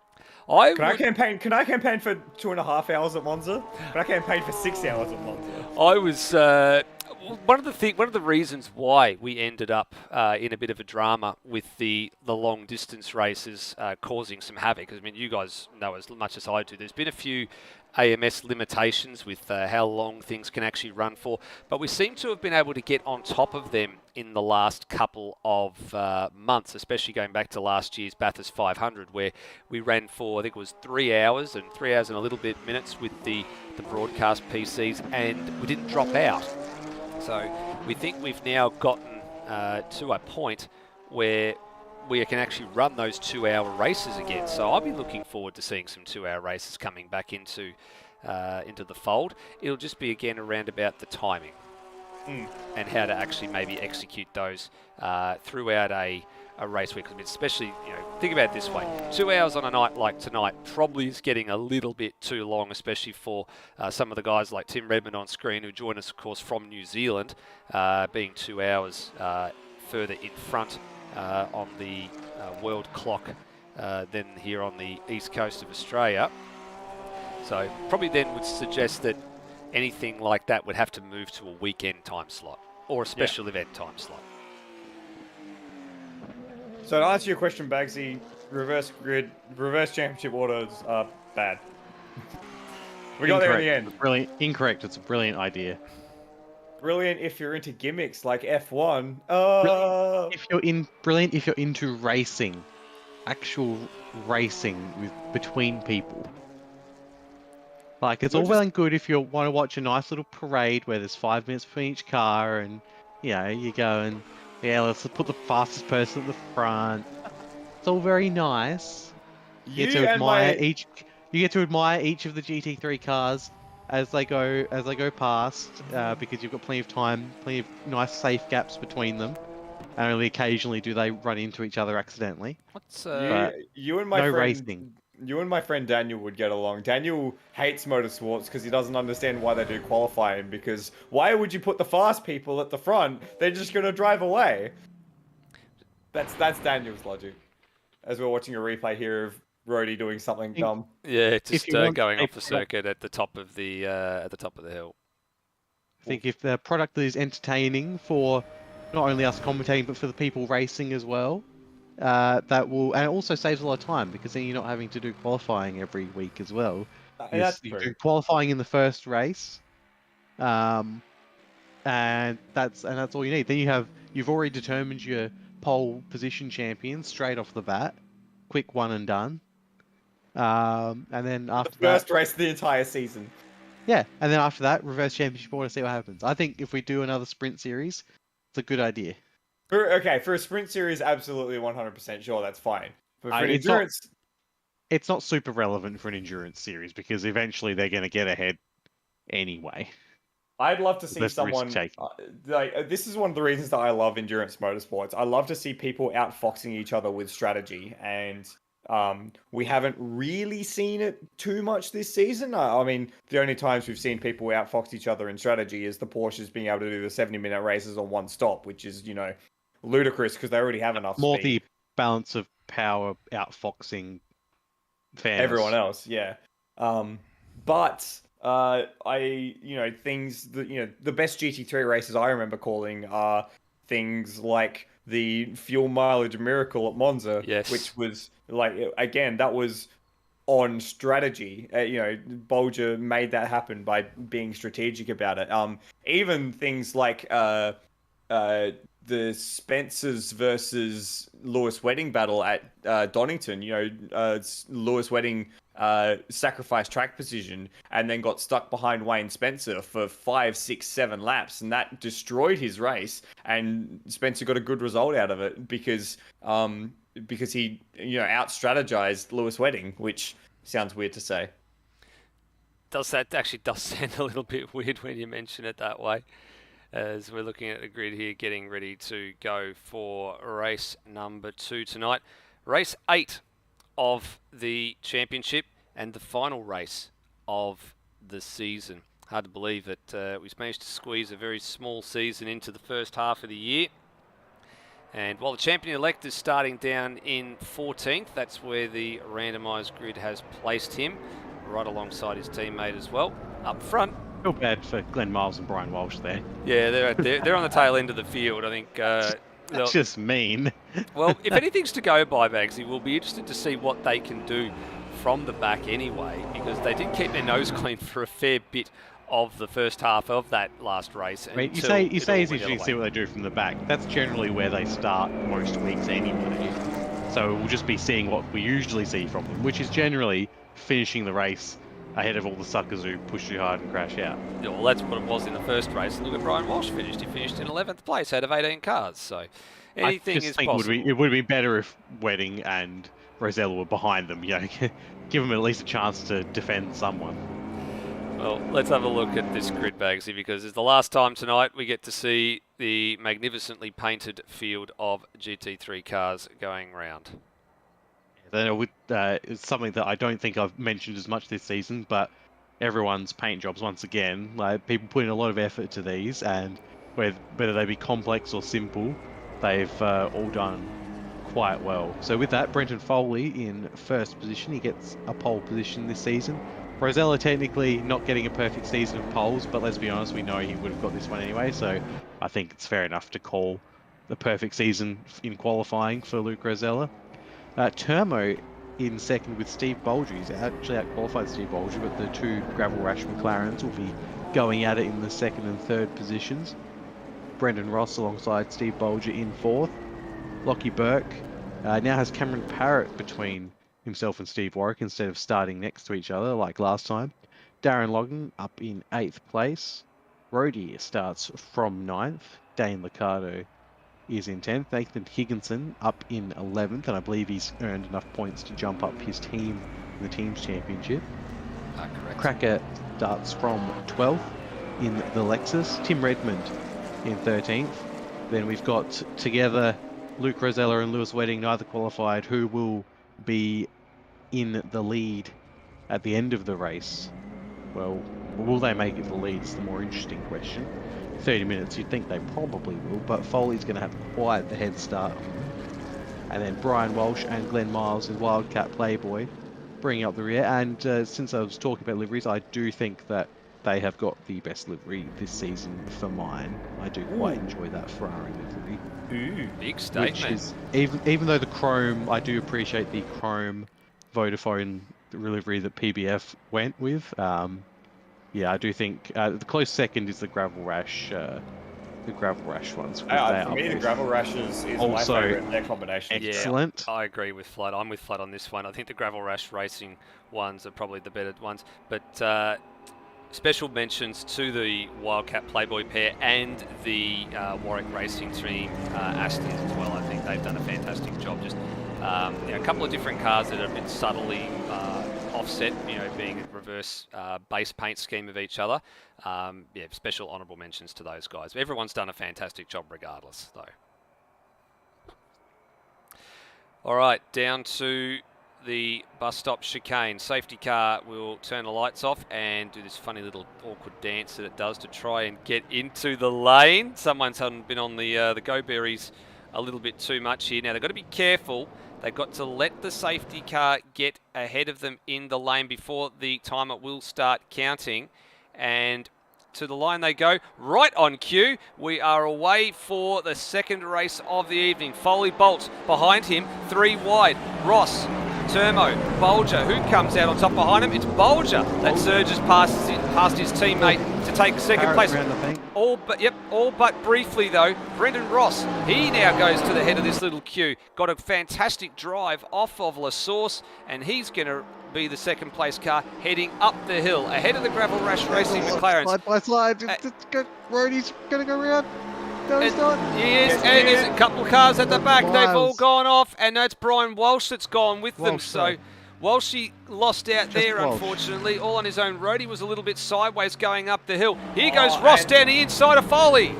And they almost both fire off there. Ross managed to stay on track, so Foley's going to have to give that away. And he comes through. We've got a loose Spa-Francorchamps in the lead of the race already.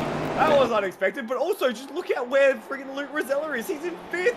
He's in 4th. He's in 5th. He's Oh, there's contact. He's fired in.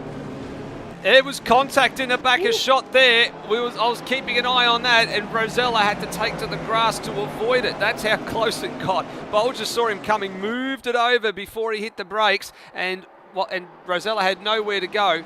Here he goes, just in the back, a shot there. There he goes. If he fires down the inside there, actually go back to the lead. Rossi out in front. There goes Luke Rosella into position number 4. I think if Rosella had got that position going to Bruxelles, he might have made it last to first on the first lap, and that's not out of the question yet because he's about to take third. Contact between Foley and Ross through the S's as well, so they're really going for it at this last race of the season. Foley's all the way around the outside as we come to Stablo, and it's going to be a drag race down to the bus stop. Looking at them all fan out as they come out of Stablo. We've got a leading pack here of 7 to 8 cars. It's like Moto 3 here at the moment as they all start to try and draft each other down the back straight. Look at this. Rossi's blocking pretty hard here, I must admit. Like he pulled way over to the left where that's not normally the line to go through that part of the track, and he squeezes back onto the track. It's too Rosella's much. just gone for it. Oh, that's a day late and a dollar short from Luke Rosella if I ever saw that myself. Bolger's mugged his teammate there, and we go on to lap 2 with Rosella in 3rd, about to take 2nd. Well, here goes Rosella down. Oh, what a dive there from Rosella. Just fires it in from the outside to the apex. He's got that move done on Foley straight away. Look at this battle pack, though. It's first down to 13, separated by less than 4 seconds.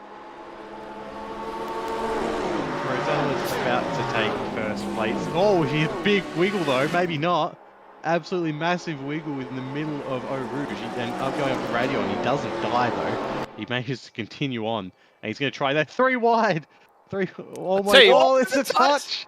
I'll tell you what, there's some pretty heavy blocking going on here. Foley now going to look fire it back down the inside at the top at the end of the Kemmel Straight down at Lake Com, and he's on the inside here, and he's going to get 2nd place back. But fantastic racing all the way along. But I must say, the tactics from the loose Simsport Porsches are rather interesting at the moment.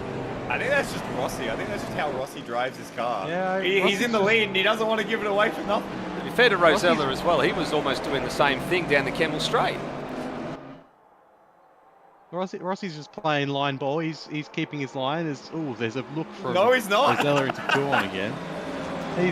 He's just putting his car in good spots. I think it's a sterling defence considering how much faster we know Rosella is. All right, well, let's have a look at how the other guys are faring that came back from the back of the pack. Redmond's made his way up to 6th place. Wedding's 2 spots further back in 8th, so they've taken a little bit longer to process through the field. Steve Vorak's actually doing a fairly good job of holding his own here against Tim Redmond as they come down to campus, and then they'll exit Stablo and head up towards Blanchimont. And then you've got Dane Liccardo actually in there ahead of Lewis Wedding. Those two, of course, no strangers to each other and getting it on. Redmond's got overlap here. He's got it on the right-hand side of Warwick, but he's on the wrong side for the next couple of corners. I want to interrupt you now that Rosella and Foley are going to go side by side through Blanchimont. They almost sneak through without going off track. It's going to be 3 wide into the bus stop because Bolger wants to buy into this as well. And they all manage to get through somehow. Cooler heads prevail. And I don't believe any of them's got a cool head at the moment. No die. Wedding nearly died, and he's. You can see in the back. You can see it in the back of shot there. That was brewing. I don't know what that was. The temper's boiling over, guys. And Higginson's looking to take advantage of what just happened down there at that part of the course. He doesn't quite get it done. I'm interested to have a look at the replay at that one to see what happened between Wedding and Liccardo here. I didn't quite catch what was going on. There's a little bit of overlap there. Just a little bit of it didn't look like there was major contact there. Bit of net coding and stuff maybe, or hitbox going on there. I'll tell you what, I thought Wedding was a little bit naughty just to try and escort Dane a fair way off there. That was I man. I know they've got history, but that's probably just taking it a bit too far. Yeah, okay, the hit was originally there and he nearly went round and all, that's all fine. But then the worst thing they say is that the retaliation part of the argument is the worst part of the argument. Here we go, a bit further down the inside here, and Steve Bowles has gotten through on Brett Fold. You know what I reckon's happening at the front, guys? I reckon Rosella's playing the blocker to try and get all 3 loose sim sport cars on the top step for the season. I reckon that's what's going on here. I was having the same thought. It's could be a clever tactic. You might as well finish the season on a high, get all 3 of you. So I see Lewis Wedding to play his part, and yes, what an opening lap from Luke Rosella though. That is insanity. Could have easily had first in the first lap from the back of the grid. Lewis Wedding's just sliced his way past Turmo and into 6th place, and the next man he needs to get his hooks into is Tim Redmond. And then He's gone around! He's gone around, is he going to make contact with anybody? Oh my goodness gracious me, how did he avoid making contact with somebody? Oh, that was a crash that just seemed to go on forever. You could just see the car, just smoke coming out of the rears as Foley gassed it up. He just couldn't hold on, and he was very lucky to not get collected. But that's now cracked open this battle at the top half of the field. Bolt just got some space around him. Wedding's gone around Tim Redmond. Turmo's buying into this as well. Licardo's on the tail of it, and the 2 loose SimSport Porsches at the front are just gallivanting away a little bit. I can tell you what, just looking down the replay there, Dane Licardo did supremely well to see that coming and give Foley the space that he needed, and it was critical space too. If he had been on the racetrack itself, he would have been wiped out by the rear wing of that Mercedes. And just by going off course just for a little bit, even if it burnt a track cut for him, he's avoided a pretty substantial whack. That's... Whoa. Well, that's released Wedding. He's now into 4th place. Higginson's got a penalty already for track violations. He just got that at the... He just got a track... Both of them just got track violations at the top of the hill at Radion. There you go. Wedding's through into 2nd. 3rd. And... Oh, no, you're right. Second, yeah, I now. thought Rosella blocked for him. So we now have 1, 2, 3 for loose sim sports there. Looking like if they can hold everything together for the next 20 minutes, then they'll be home with a triple podium. Well, here's Higginson, and I just mentioned he was one of the drivers that just got himself a penalty. He's behind Cam Parrott. Ahead of him is, I believe that's, it is Lockie Burke, who also has a penalty. So these 2 are going to come in and serve a drive-through in the next lap or 2, and then they will give Parrott a free kick. He'll move up to 8th. It'll move Darren Loughnane into the top 10. He's actually got Foley for company at the moment. Might not be a top 10 for very long. And then just seeing Steve Warwick, looks like he's just lost, he's DNF'd. He's DNF'd, and just in the live chat lost his net connection there as well, by the looks of it as well. So shame to end it on such a disappointing note for that one. He's actually been probably one of the standouts if you haven't been on the podium so far this season. Steve Warwick's driven the car very, very well, and he's a veteran, and along with a very, very up-and-coming youngster in Lockie Burke. I look forward to seeing them in the next season together, because I think they're actually quite a good pairing, gentlemen. I would agree with that. I think they've done a very good job in those Aston Martins to be consistently within the top 10 or so. Another driver penalty coming in for Nathan Higginson, as this battle in the tail end of the top 5, the tail end of the lead battle is continuing to be feisty. And I think Rosella's actually got a pretty hard job here, because while he's playing the blocker, he's going to try and make sure that when Brendan Ross and Lewis Wedding make mistakes, and they have been making mistakes, that he squeezes himself in between them and whatever trailing car there is, because there's been 1 or 2 times where the cars that he's been following have gone wide, and he's had to sort of just hold everyone else up so that way they can get back into line, and he's doing not a bad job of it, truth be told. And they disappear up the hill. Top. So Higginson with a penalty to serve Burke, with a penalty to serve Miles, with a penalty to serve, actually Miles is in the pits now clearing that penalty as we speak. So he'll raise his one there. So with the Porsche's out in front. It's just Porsche 1, 2, 3, 4 at the moment. How good? I believe. How good? How good's GT racing, guys? Porsche 1, 2, 3, 4. There they go. And then you've got Tim Redmond holding up the 2 Gravel Rash Racing McLarens behind. So it's not for the last step on the rostrum. This is just for minor placings to what's going on out in front. Then Liccardo up behind them. He's up into 7th and dragging along. Lockie Burke still to serve a penalty. Cam Parrott. Higginson still to serve a penalty. And then Brendan Foley, who's now eyeing off an opportunity to get past Nathan Higginson. Now, he doesn't need to actually make the pass stick. He just needs to let Higginson come and serve his penalty, and then he'll go from there. There's another penalty for Higginson. That's now 3. We are counting here, gentlemen. We know what the record is, but I don't think he wants the unwanted record. What is the record? Is it? It's about 11, I think it is, Whoa. in a single race. But that was in a 2-hour race, mind you, as well. So there's a fair way to go before that record gets broken. But I mean, How many track cuts have they been allowed today? 3, and then on your final one, you are gone. So that means that Higginson's been off the road at least 6 times. So Foley's now through. So Foley's taking advantage of that. Can Foley play catch up? That's my question. What's he at the moment? Let's have a look at the timing. He's about 8 seconds or so off the lead of the race.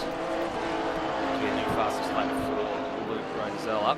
Now, Burke, there he is. He's serving his penalty. So everybody now moves up a spot. So if you can, Parrott, you go up 1, and Foley and Higginson and Darren Loughnane, you all go up 1. And Higginson's still yet to serve his drive-throughs. Yes, plural. That's the one, I guess, the constant we have to mention that. He's got to serve more than 1. I expect Higginson just to go until they give him the black flag. That's what I actually expect is probably about to happen. As black as these black Porsches are out in front, that's how black that flag's going to be. The interesting thing here is that Rosella is the fastest of these 3 Porsches out the front, and he's pushing them along effectively. Is he pushing them along? He's trying to. It looks like Wedding's had enough now and let him through. Yeah, I think. Or maybe Rosella's had enough now. I don't know. I've not been paying much attention to what's going on. I'm not sure if they're just playing swaps. He's out in front. There goes Higginson. He's out of this race. I just noticed there's a non-finish has just flashed up for him. I don't know what exactly happened there. I think maybe he actually had a spin. Sorry, he's had a spin up at the Lacombe chicane and he's just given it away. So that's him done and dusted. Actually moves Darren Loughnane into the top 10 and with a margin as well, because the man that was in that top 10 battle, Lockie Burke, has actually got about 9 or 10 seconds to make up, having been through the lane. Look who's tacked onto the trio of Porsches. It's now a quartet of Porsches at the front. Redmond is grabbed onto the rear of this group and he's making a proper fight for it. How is this, by the way? We've got 4 Porsches out in front and then 3 McLarens behind them. Look at the wall. Redmond, it's a wall of black, sea of black. Redmond's going to spoil the 1, 2, 3 that we're SimSport are wanting to do here. Oh, and I hope he does. I'll be perfectly honest, I hope he does. He definitely has the pace on Redmond. They're just pretending to overtake each other so Redmond doesn't have anywhere to go. Oh, this is brilliant. So it's still Ross from Rosella from Wedding. Redmond's in the wheel trap. Steve Bolger sets the fastest lap of the race, and so he's the fastest one of that lead group. Brendan Foley sets the fastest lap of the race. Yep. Almost the second quicker. There was a little bit of rat-a-tat-tat on the rear bumper there of Wedding's Porsche from Tim Redmond right then as well. And did you notice behind who set the fastest lap of the race? Yeah, Brendan Foley. It was actually Steve. It It was Steve Bolger, followed by then immediately surpassed by Brendan Foley. So this is not far off becoming a massive shindig for the first 3 steps on the rostrum. That's going to encompass 7 cars. It's absolutely Moto3 stuff here. As Rosella's trying to push Rossi around as they come up the Kemmel Straight. And you were Rossi holds disparaging firm the for the reverse moment. grid idea, Foley. Not Foley. Floody. Close enough. Oh, Rosella's going to go for the dive at Brussels. Is he going to make it? Rossi locks up a wheel and it looks like Rosella's had enough and he's carve his way through. Yeah, he's like, bugger you, you've had a I chance guess to... they're abandoning the. Abandoned formation. Every They're man for abandoning. themselves. Yeah, they're abandoning the triple and. Yep. It's Away we go. it's called breaking rank, I think, as well. It's like, so I remember an old Top Gear episode where they were driving Alphas around Rockingham, and they went and they put the block on everybody behind, and then I think Hammond went and broke formation. That's what just happened then with Luke Rosell. He broke formation and then ruined the whole plan. So, well, I think they're going to have to ruin it. Oh, hip and shoulder! Hip and shoulder from Tim Redmond, if you don't mind. And now Bolger's going to buy into this as well, if you don't mind. Yep, now it really has all descended into all-out war. Lewis Wedding's been left behind. Redmond has side through at the Fania chicane, and now he wants another spot. He's like, well, dissension in the ranks, I smell blood, and I want another spot. He's using all of the road and then some as well, so you have to be careful of track limits violations as we get through the race. With 13 minutes left to go, and Wedding's Wedding gone. goes so deep, and he's he- going to try and come across in front of Bolger. I'll tell you what, he was very lucky when he came back across in front of Bolger as well, that he didn't wipe him out along with it, because he was so deep that Bolger was already committed to the last corner, turn 19 of the bus stop chicane. And now this group of 6 cars is about to be joined by Brenton Foley. We'll have a sextet to become a septet. Septet? Heptet. One of those. Septet, yeah. Sep. Oh! Oh. Turbo, jeez, he got a really good view of that as he was coming over the rise. And that was terrifying for Turmo. Let's see if we can actually go and have a look at that on the replay, because that was a pants Browning save there. Actually, just while you're trying to find that, we almost had Bolger finally sneak through on Wedding because he tried to go around the outside of... Here we go. Anyway, this moment with Turbo. Got too much grass, and look at that there. Oh, slide job. And actually, it didn't look all that bad from the onboard, to be perfectly honest with you, but we saw it from the outside, and he would definitely have had his heart in his mouth for a few seconds there. So back to the top group there, you were right. So Wedding and Bolger very nearly changed places on the run up the Camel straight into Lake Com. It's still remains in favour of Lewis Wedding for the moment. Termo's now caught back up, and Foley is slowly gaining his composure. So let's have a look. Sector 1 split times. Rosella and Brendan Ross both with a 38.5, Redmond 38.9, Wedding 38.5, Bolger 38.3. Termo, of course, had a slow sector because he had that moment over the top of the hill, 39.3, and Brent Foley 38.8. So Bolger, the man on screen with Lewis Wedding, putting Wedding under some pressure heading into the bus stop. So first of all into Blanchemont, and now into the bus stop chicane. And it looks like Bolger might even have a move going here. He's going to try and go around the outside. It's going to be very difficult to make that work at the bus stop. And Wedding closes the door and doesn't let him through. So it's as you were. And now here we go. Here's the pace coming on from Luke Rosello. 18.1 for the fastest lap of the race so far. And he's had enough of this, and he's scooting off into the distance. Yeah, well, with the three-way lockout at the podium now, so looking at the call. I think it's now a case of, well, I'm just going to go ahead and blaze along and do what I can do. A bit further back as well, that drive-through penalty doesn't seem to have hampered Lockie Burke too much. He's at a lock up there at the first corner. He's actually just got past Darren Lockman on at the back end of that 8th lap. So he now moves himself back up into the top 10, and he can now set his sights on this pair of cars, duking it out. Cam Parrott trailing Dane Liccardo.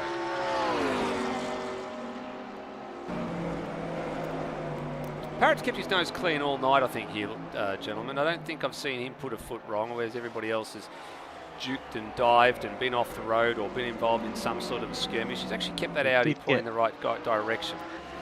You get involved in a bit of a tiff in the opening. Wedding! Section. Sorry, gentlemen. Lewis Wedding gone. He's been dumped at Bruxelles, it looks like, and I don't think he's going anywhere. I think he's just waiting for the Yeah, safe he's spot waiting to for him to rejoin. go there. Oh, I tell you what, that was very close to an aeroplane disaster with Darren Loughnane. So what happened there? Did he jump or was he pushed? No, he's done it on his own. Sorry, I thought he might have actually been served here. The rear end, he got too much. He just got his front right side tyre just on the back side of the curb, and that's all it took. And then he realised here that I'm going to have to wait for all the cars to go through. And have a look how close this was. There's Liccardo, there's Parrott, there's Burke. Then he tries to go, oh God, and then Loughnane had to take some avoiding action there. So that very nearly became a disaster. Yeah, quite unfortunate, quite an un-Lewis Wedding-like mistake from Lewis Wedding. And we have further insurrection in the ranks. Tim Redmond is now into second place. He is. He's moved up the order and he's now managed to scuttle his way past Brendan Ross. Rossi's not going to give it up without a fight. I don't think Redmond's got the pace to challenge Rosella out in front, who's just dumped in a 2:17.8 out of all that. So I think he knows he's pretty safe at the moment and will set sail off into the distance. A really interesting point's going to be what happens between second and third. There they are. And then what the next one is, it's going to be behind them. So Bolger and Foley, there they go, and Termo in tow. Ross got an incredible run out of Radion. They're going to go side by side up the Kemble Straight with Redmond on the inside. It looked like Ross, yeah, he's already got the move done. Unless Redmond can dive bomb him back at Lacombe. He just got such a brilliant run. It looked like he had 5 or 6 Ks on Redmond by the time they got to the apex. It was incredible. Yeah, just had a much better run up the hill and used the draft and pulled out at the right time to his advantage, and Redmond allowed it to happen. And Ross a little bit wide at Ruxell and left the door just enough open for Redmond to take back the position. So good exchange between these two. Still a Porsche 1-2-3 at the top. Foley and Bolger still locking horns a bit further back. Also a bit further back, here goes Lockie Burke. He's caught up to Cam Parrott, so even though he's had that drive-through, he's really had a good turn of speed and is showing some great pace. Can he catch Liccardo? He's not that far up the road. I say 7th place might very well be on the cards. Especially with 7 minutes left as Rossi runs wide through campus, and he's managed to just hold it together. He almost found himself in the weeds there, and Foley's also made the move on Bolger, who isn't able to make the move back. I think Ross's rears have gone. He looks like he's sliding all over the place now. Yeah, a little bit wild out of some of these corners. It'll be interesting to see what it's like coming through the middle sector next time around for Brendan Ross if the rears are starting to go. That's the thing too, the rear engine portion, the weight is all over the rear and there's a lot more wear, whereas the front tyres are a little bit better on the Porsche with the weight, and it's the other way around with the front engine cars like the Mercedes. The rear tyre life is usually pretty good. It's the front tyres that usually wear out first. We got some... Oh, go ahead, Bagsy. Also, good to have you with us, Bagsy. I thought I just saw someone going to the pits, but I may be mistaken. No pit activity at the moment. I feel it was just a camera angle that got me. It's like saying the pole jumped out at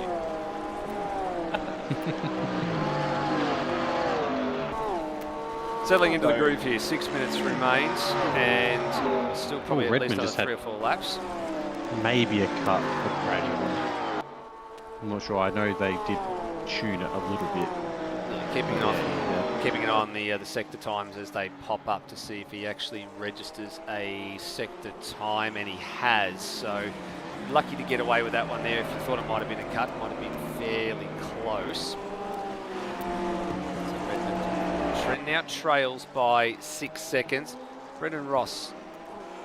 Now, the interesting bit I'll be interested to see about this Porsche here, the 444 Designs machine, is whether or not he will lose a lot of time to Foley through this part, because this is where the Mercedes has had the extra downforce we believe it's been carrying. So if that is to be believed, we expect that Foley to be right on the tail of Brendan Ross by the time they get to Stavlo corner. A little wide there from Ross. He just pinched that inside left coming through on the braking zone. And yeah, Foley's immediately all over the tail of that Porsche. And we've seen Ross last lap particularly just struggle a little bit with the rear tyres through this section. So it might not be too far away for him to be under some serious pressure. And another lock-up into canvas. Yeah, big smoke signals coming from the 444 machine now. And Foley will be nicely in the tow here.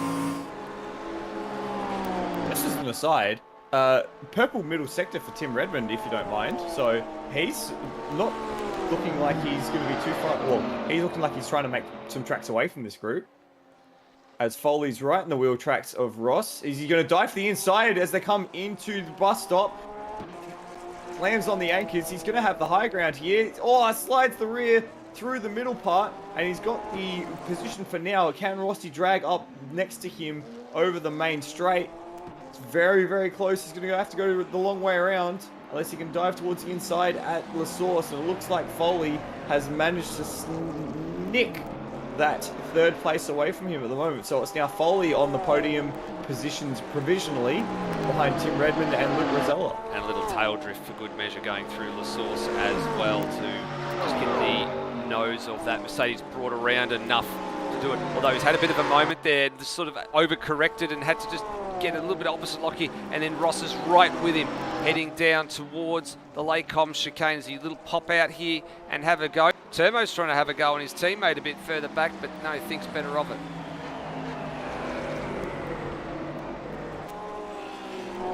I'm surprised that Ross didn't have the ponies there. It looked like he had a much better run again through Radion. Seems to take a bit of a narrower line through Eau Rouge, which sets him up for a wider entry into Radion. We've got a safety car. Safety car. All right, and it's for Dane Liccardo. There it is. So Liccardo, the cause of that one, and Rhodey came across him at precisely the wrong moment. And again, we go to a one-lap sprint under safety car conditions for the restart. So let's have a look at what happened here. And it looks like Liccardo's lost it coming up through Eau Rouge and into Radion. Have a look at this. Oh yeah, big swapper. And hit the wall there, came to a stationary position, and that'll be it there. That'll be the trigger for it there as Lochner was going past and Liccardo actually on the racing surface and stationary, and that's what's triggered it. And Brian Walsh has been given a penalty for, actually, where is Walshy? I believe he is, yeah, there'll be track violation at the last corner. Now, where is the race leader, actually? They're coming up to the bus stop now. So safety car will be on the circuit. 2 minutes remaining, gentlemen. We were so close to getting this one over and done with. And now we're going to tootle around for another handful of minutes behind the ASR Camaro safety car. Bagsy. This will be interesting because this could cause fuel trouble for Brenton Foley because of the timing of it. Depending on how much he was burning this race, and the rest of the front engine cars as well. Because yeah, it's going to extend the race by.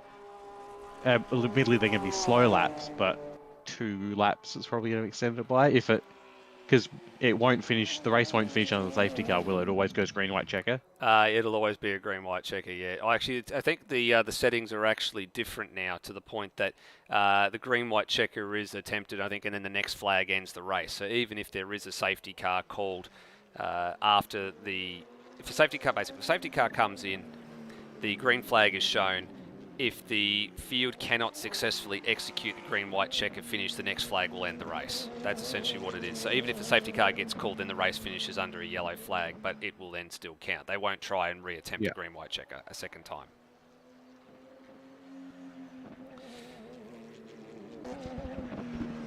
So I guess we've got some time to fill then, lads. We've got a fair bit of time to fill, I believe. So there's a fair bit to work through in the order here, I think. So Rosella was clear out in front from Redmond, and then Brenton Foley in third place, who'd managed to hold off Brendan Ross, importantly hold off Brendan Ross for third place. So Rossi's currently 4th. Steve Bolger and Turmo 5th and 6th.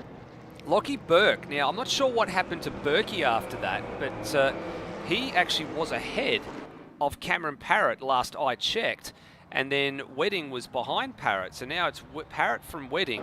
And Burke must have had an off somewhere in the course of the safety car, or between the safety car coming out and the last time I saw that he was in front of him. So that's a bit of a strange one. And then Darren Loughnane inside the top 10, the man who spun Liccardo in 11th.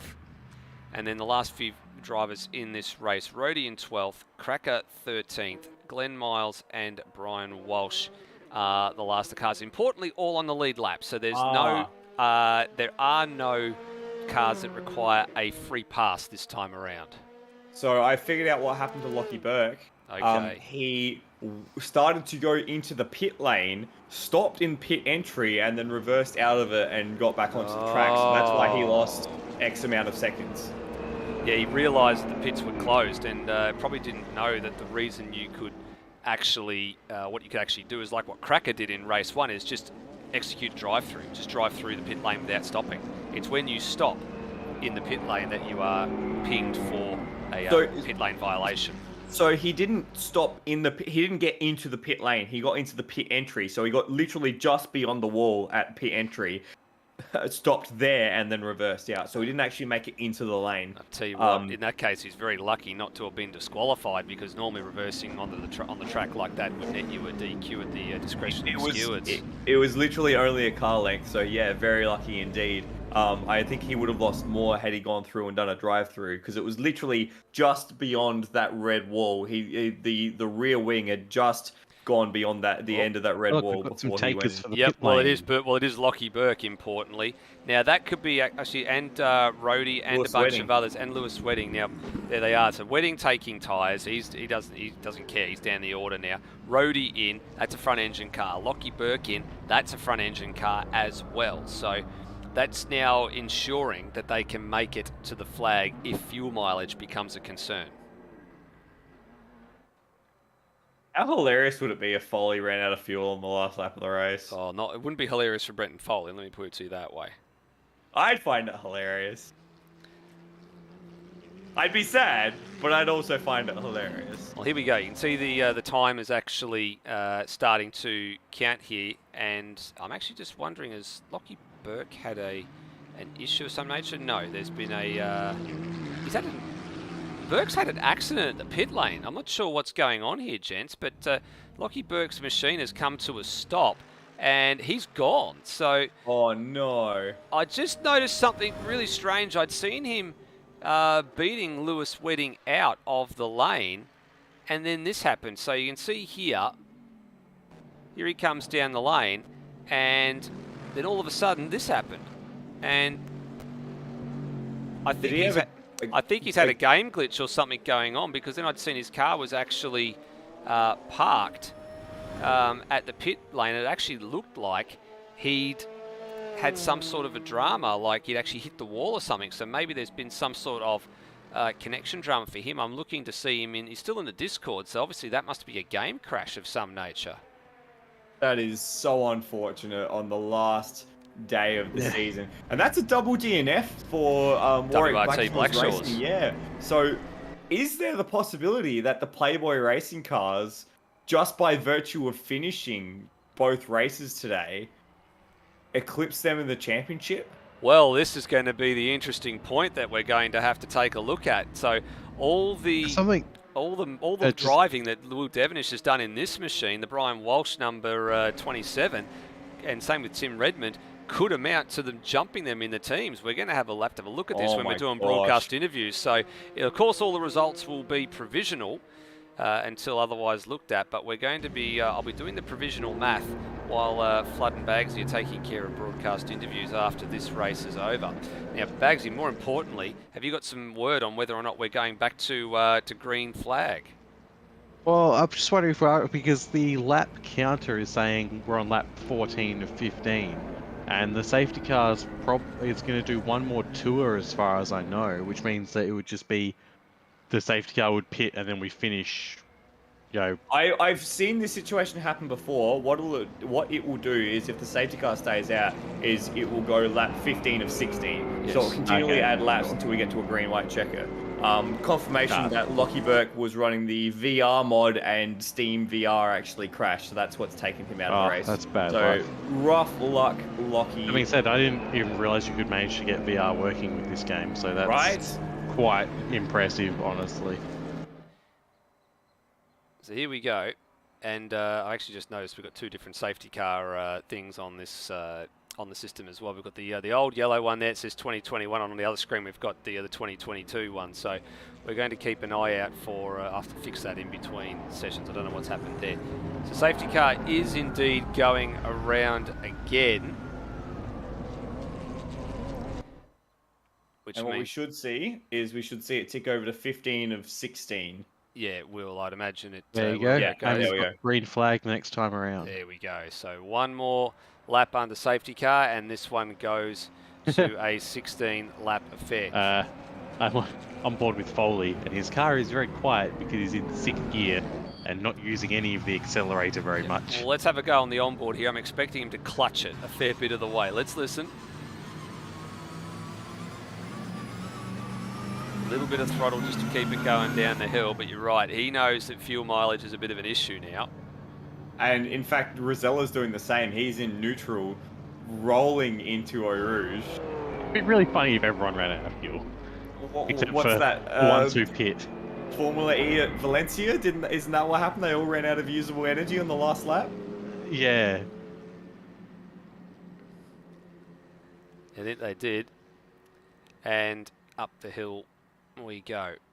And it's really hard because, yeah, as I said, the Camel Straight is all uphill. They've got all of this uphill they've still got to get to in order for them to start coasting their way down the hill. So I'm noticing Rosella's really struggling. Who else is struggling? Redmond's doesn't look like he's worried too much because he's in 3rd. What about the McLarens? Because they're, of course, a mid-engine turbo, and the fuel mileage on those ones is supposed to be pretty horrid from what the original BOP was at the beginning of the season. Well, it doesn't look too bad because Bolger's using 2nd gear and is using the throttle, and he's not worried too much about it. Alrighty. So Rosella at the moment is entirely freewheeling. He's got the clutch in, he's got it in neutral, he's just letting the car roll down the hill. What about Tim Redmond? Because he's the 2nd man in the queue. And we know that Foley's in 6th gear and using as little fuel as he possibly can. Rosella's got to be careful if he's freewheeling not to run into the back of the safety car here. That would be quite something. Redmond is in 5th gear at the moment, so he's not at the outright throes of fuel saving. This is going to be hilarious. This is going to be just an absolute mess in the best way possible. Wedding's also in 6th gear, just Yeah, but Wedding's been in the pits. That's the important thing. Like Wedding's foxing. Oh, then why is he pits. trying to save fuel?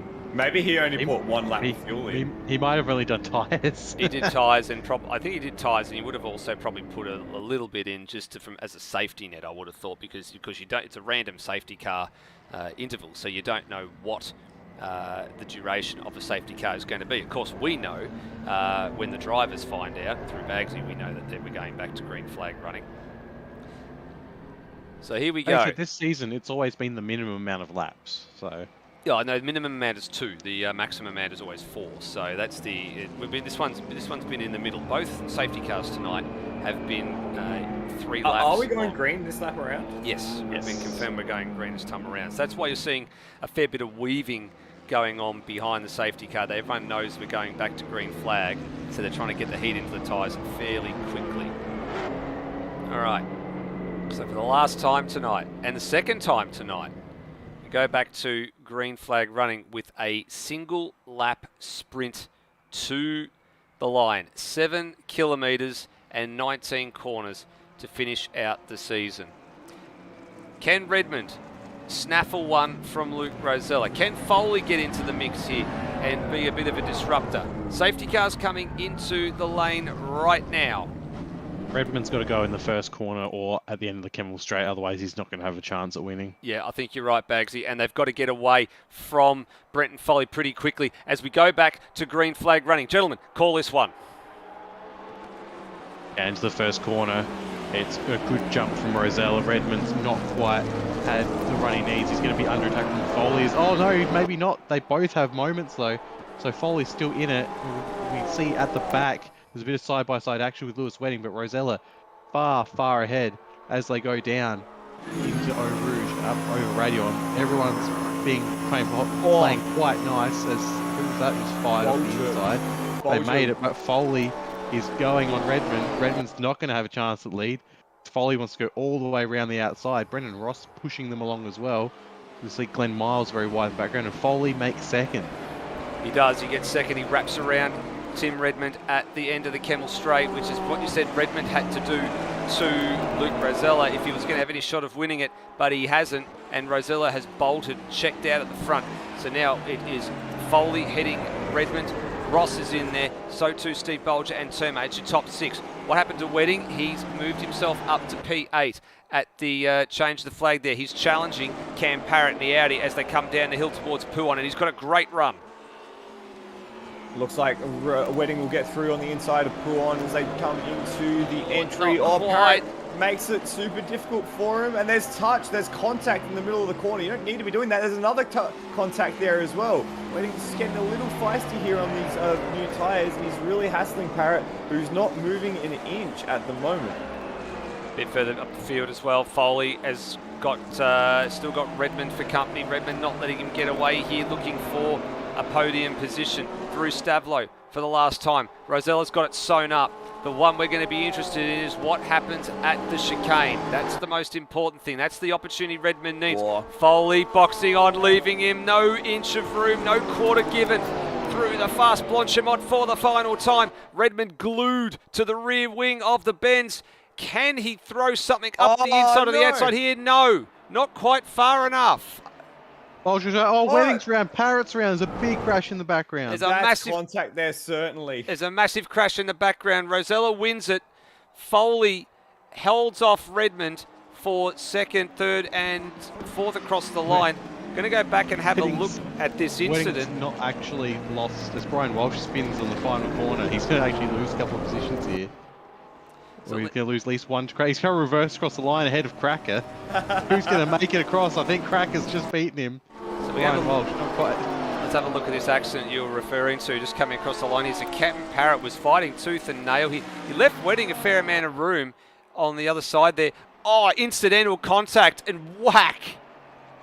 Just the slightest of touches. That's all it was. Just the slightest of touches through Blanchamont as Wedding was looking for some over and under treatment to wrestle a position away from Parrott, and it all ended in tears.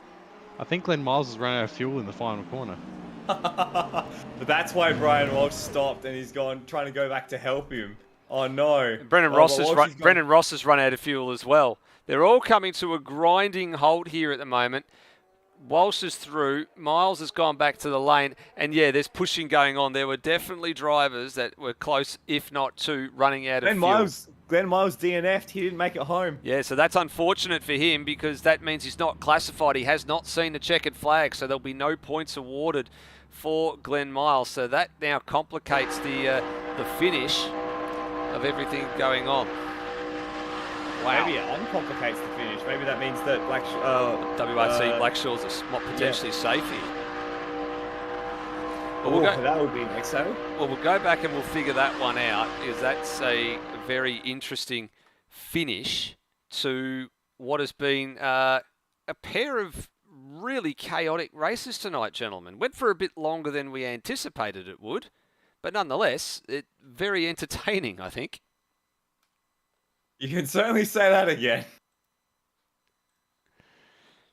It was quite an evening's racing. You know, we had fuel complications, we had battling through the field, we had drive-throughs, we had safety cars, we had one-lap dashes, we had a formation start for the first, flying in formation for the first half of this race. We had another masterclass from Luke Rosella. We just had it all tonight.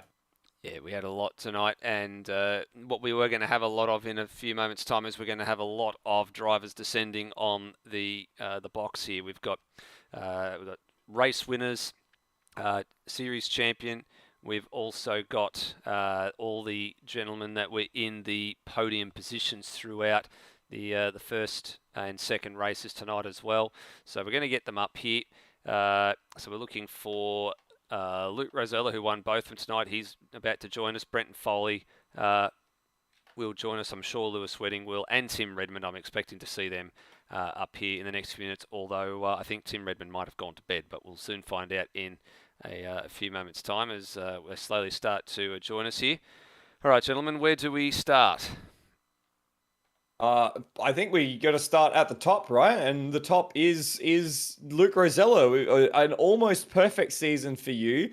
Took every pole position you contested. Took almost every race race that you contested. And you look like you had an absolute blast tonight, mate. Congratulations on winning the ASR GT3 series. Yeah, thanks, Flonny. Yeah, it's been a pretty good season. Bit annoyed at that third place at Portland. That mistake, it could have been a absolutely perfect season. But yeah, no, it was good working with Lewis. I want to thank him first off for giving me the opportunity and helping me with setups and whatnot. And he also had a really good season. I think he'll be proud of himself to get second. And yeah, it was a privilege to give Loose Sim Sport their first teams championship. And yeah, no, it was a blast to drive the Porsche. I always like driving the old Pork, so no, it was a fantastic season. It was really fun.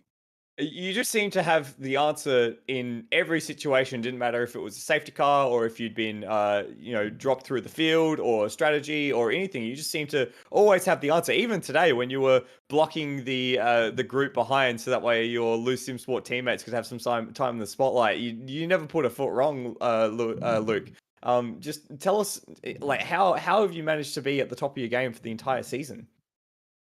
Oh, just drive as fast as possible, really. Yeah, no, it's with the sort of weaknesses of the Porsche, you got to set it up a very particular way to get the overall speed out of it, and that demands a specific driving style along with it as well. So, yeah, you sort of have to learn it throughout the season how to get the most out of it. And yeah, I mean, especially in qualifying trim, the thing was amazing. And yeah, it's just push as hard as possible. Especially in the sprint races, don't really need to think about tires, so you can just push the thing as hard as possible, which is really fun. Which is a bit different to some of the other series that ASR have. So it's a really good sort of fun aspect of it. And yeah, no, it was an absolute blast driving this car. And yeah, I probably will drive it again next season. Of course you will. You love the Porsches. One final thing. You started from the tail end of the grid today in the second race, and by the end of the lap, you were in second place.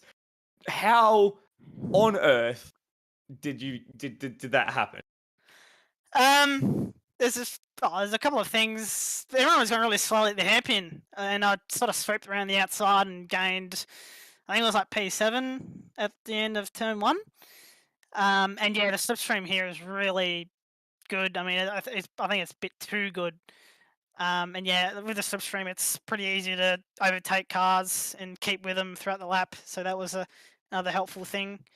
And yeah, and then after that, it was just to try to block the rest of the field and help Lewis and Rossi get a good result. It was good. Yeah, you did that very well. Congratulations, Luke, not only on tonight's action, but across the whole season. Well done. And yeah, congratulations on your championship. GT3 champion, Luke Rosella. Thanks, buddy.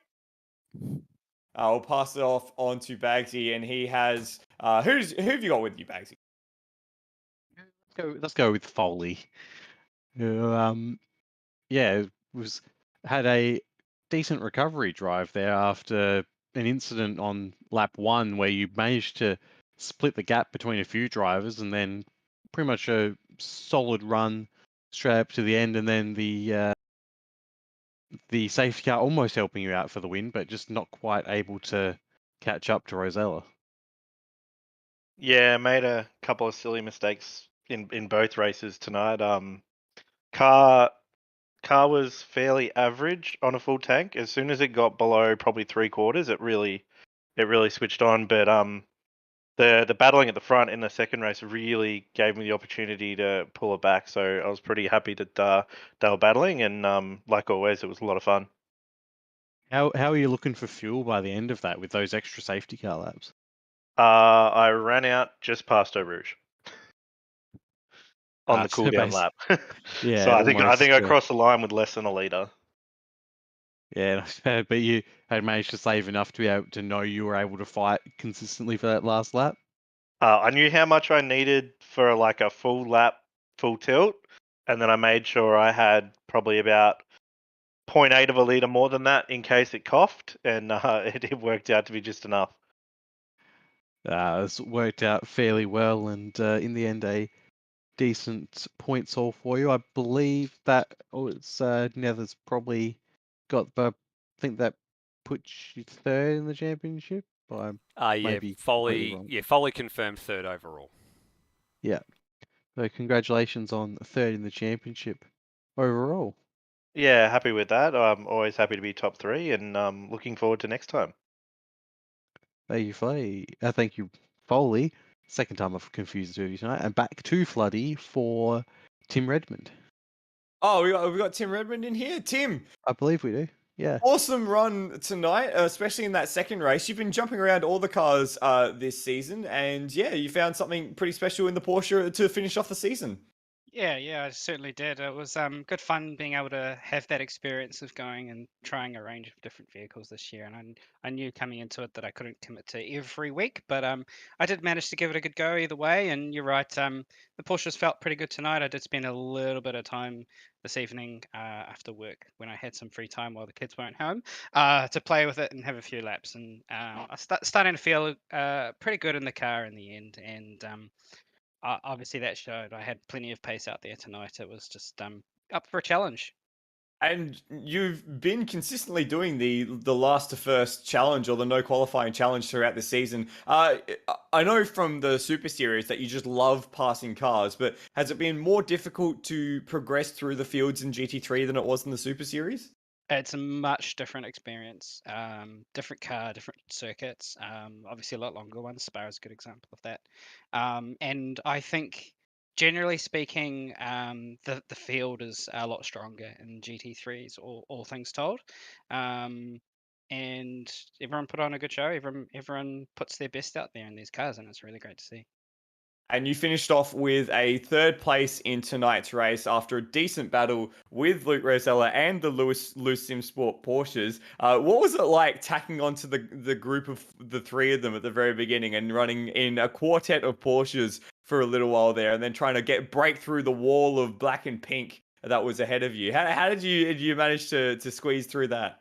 Honestly, it was a good fun challenge, and at first I was completely blindsided by what had happened. I was running my race, and next thing I know, we had the three loose cars up there, and okay, I thought, right, this has to be broken up. We can't have these three finishing 1, 2, 3. So yeah, I had to put my nose in there, and I let Lewis know I was there a couple of times, and without obviously trying to negatively impact both of our races, and um, yeah, have found an opportunity. I can't remember where it was, to be honest. Such a long race, but yeah, found an opportunity to split them, and then the second opportunity came not too long after that. So once I'd done that, I felt like, yep, my work is done. I'll just park myself behind Luke. I knew Luke was in a league of his own, so I was happy with that effort. All things told.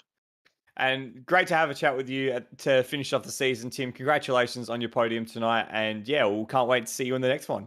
Awesome. Thanks, buddy. Thanks, guys. Finally, Bagsy, you've got Lewis Wedding. Of course, he was podium in the first race, wasn't he? And also, like, second place in the entire season and part of the winning That is team. Very good point. Lewis, it did look like we were going to potentially see a Loose Sim Sport 1, 2, 3 for that race as a celebration of the dominance of your team this season. But overall, how'd you feel about the racing tonight at Spa and the performance for your teammates and yourself overall? Oh, well, obviously Luke is, quite obviously a standout, but that's really par for the course. I mean, he's an exceptional, driver, and even when sort of our car wasn't sort of performing at its best, he was still able to drag, extra speed out of it. That I don't know how. So he had a fantastic season, and obviously, comfortably won won the championship, winning I think all but one race or something like that. So congratulations to him. Well deserved. Yeah, overall as a team, so he had Rossi jump in. He had a bit of a crack when he could. And yeah, tonight after a bit of practice, he looked pretty comfortable out there after in that second race there. But in the early races, he wasn't able to obviously spend that time because too busy with work and stuff like that to sort of get up to speed in the port, which we had to to work around some of the rather unique features of the car. We had to try throughout the season to do some rather unique things with it, setup wise, and and tonight was no exception. So for us, running 2.9 wing or maximum wing or something like that just wasn't viable for us. It made Eau Rouge far too unstable, and it we would have just ended up having a massive helicopter crash up there, a la the 24-hour. So we had to pretty much all season we were running one downforce at the front just to make sure the car had straight line speed for starters. At least that's what the go was the first couple rounds, and then at few of the tracks, it was more we had to do it for balance. So Portland and here, we had to run one at the front, just to make sure the car didn't spin on us. But tonight was pretty good for the most part. Race one, I think that second was probably where I deserved to be.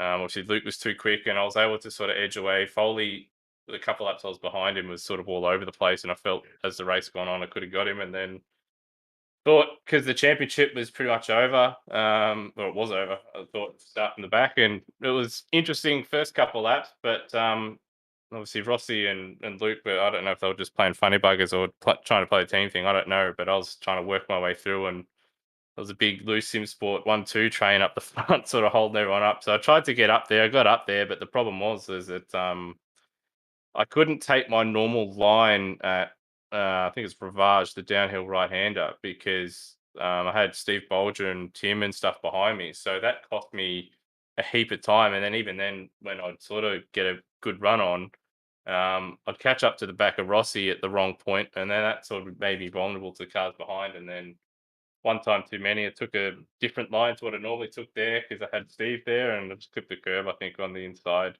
the wrong way. And in the Porsche, if you do something slightly wrong and unsettle the rear, around it goes. So it's a bit unhappy, but that's racing. I was hoping a heap of people would run out of fuel at the end of that last safety car. It didn't happen, but anyway, good was close. season.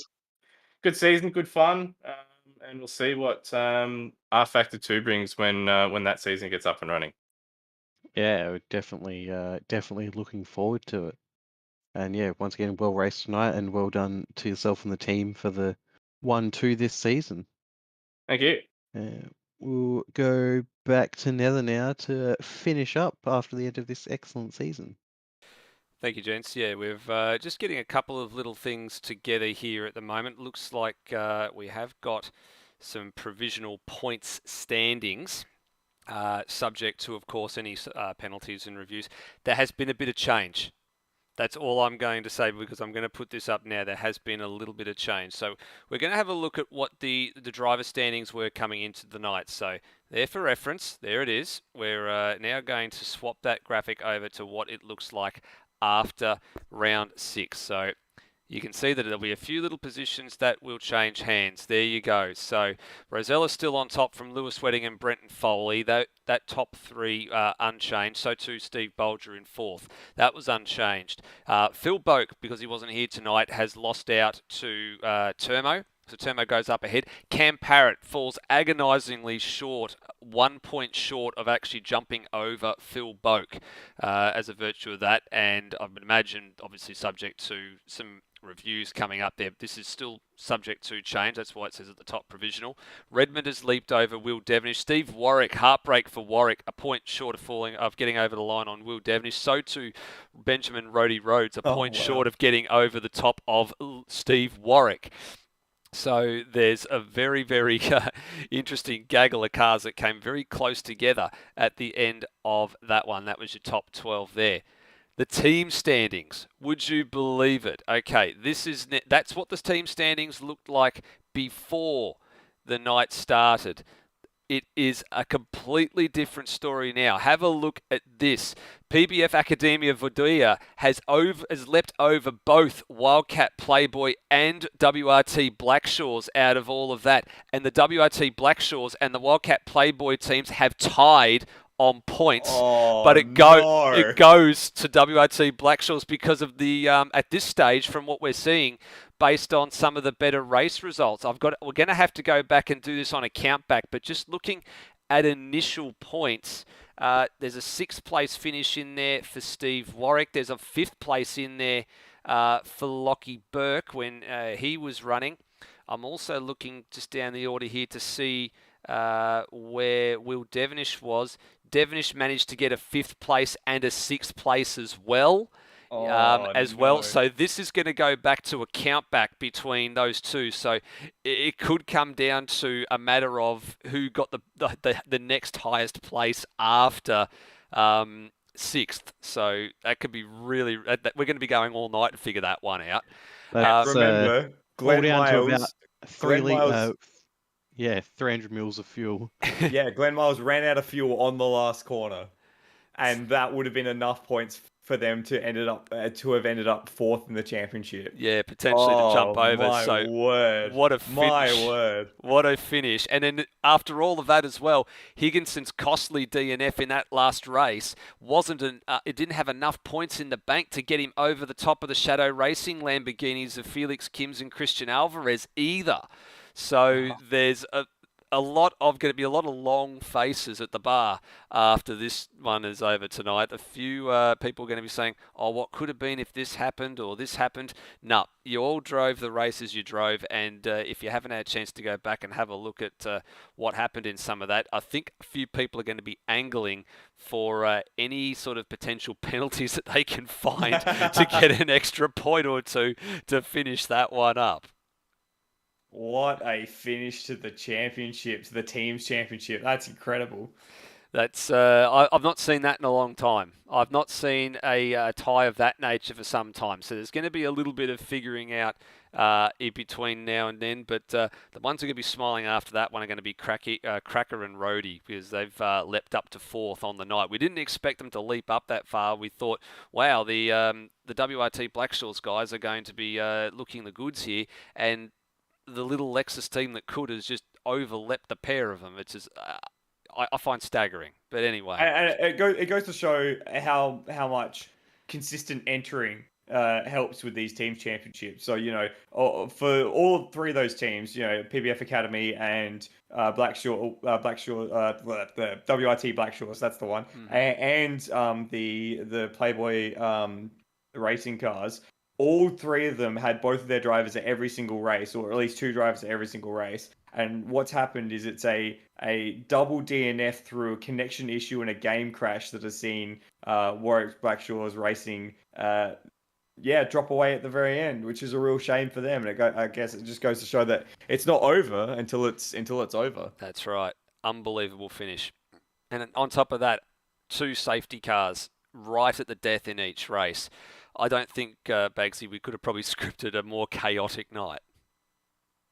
I know, right? And it was one of those places where you're not exactly expecting safety cars, because there are so many places where people could end up that are safe and those rejoin and continue on. But yeah, ended up having one in each race right at the death, which was definitely spiced up the ending. And it was unfortunate that the Porsches were so good this season, because it would be nice to see some other people have a look in. But play credit to Luke Rosella, he's absolutely dominated everyone this season. You're absolutely right. And speaking of endings, that is the end of the GT3 series in the AMS platform for ASR for 2022. We take a short break. We're going to end up with the RF2 season in maybe a month or two's time when that gets off the ground. And, if you enjoy what you like watching here on the Outward Broadcasting channel, please come and join us for the RF2 series and have a drive. I might even begin to have a drive, so you might get a chance to have a putt around with me.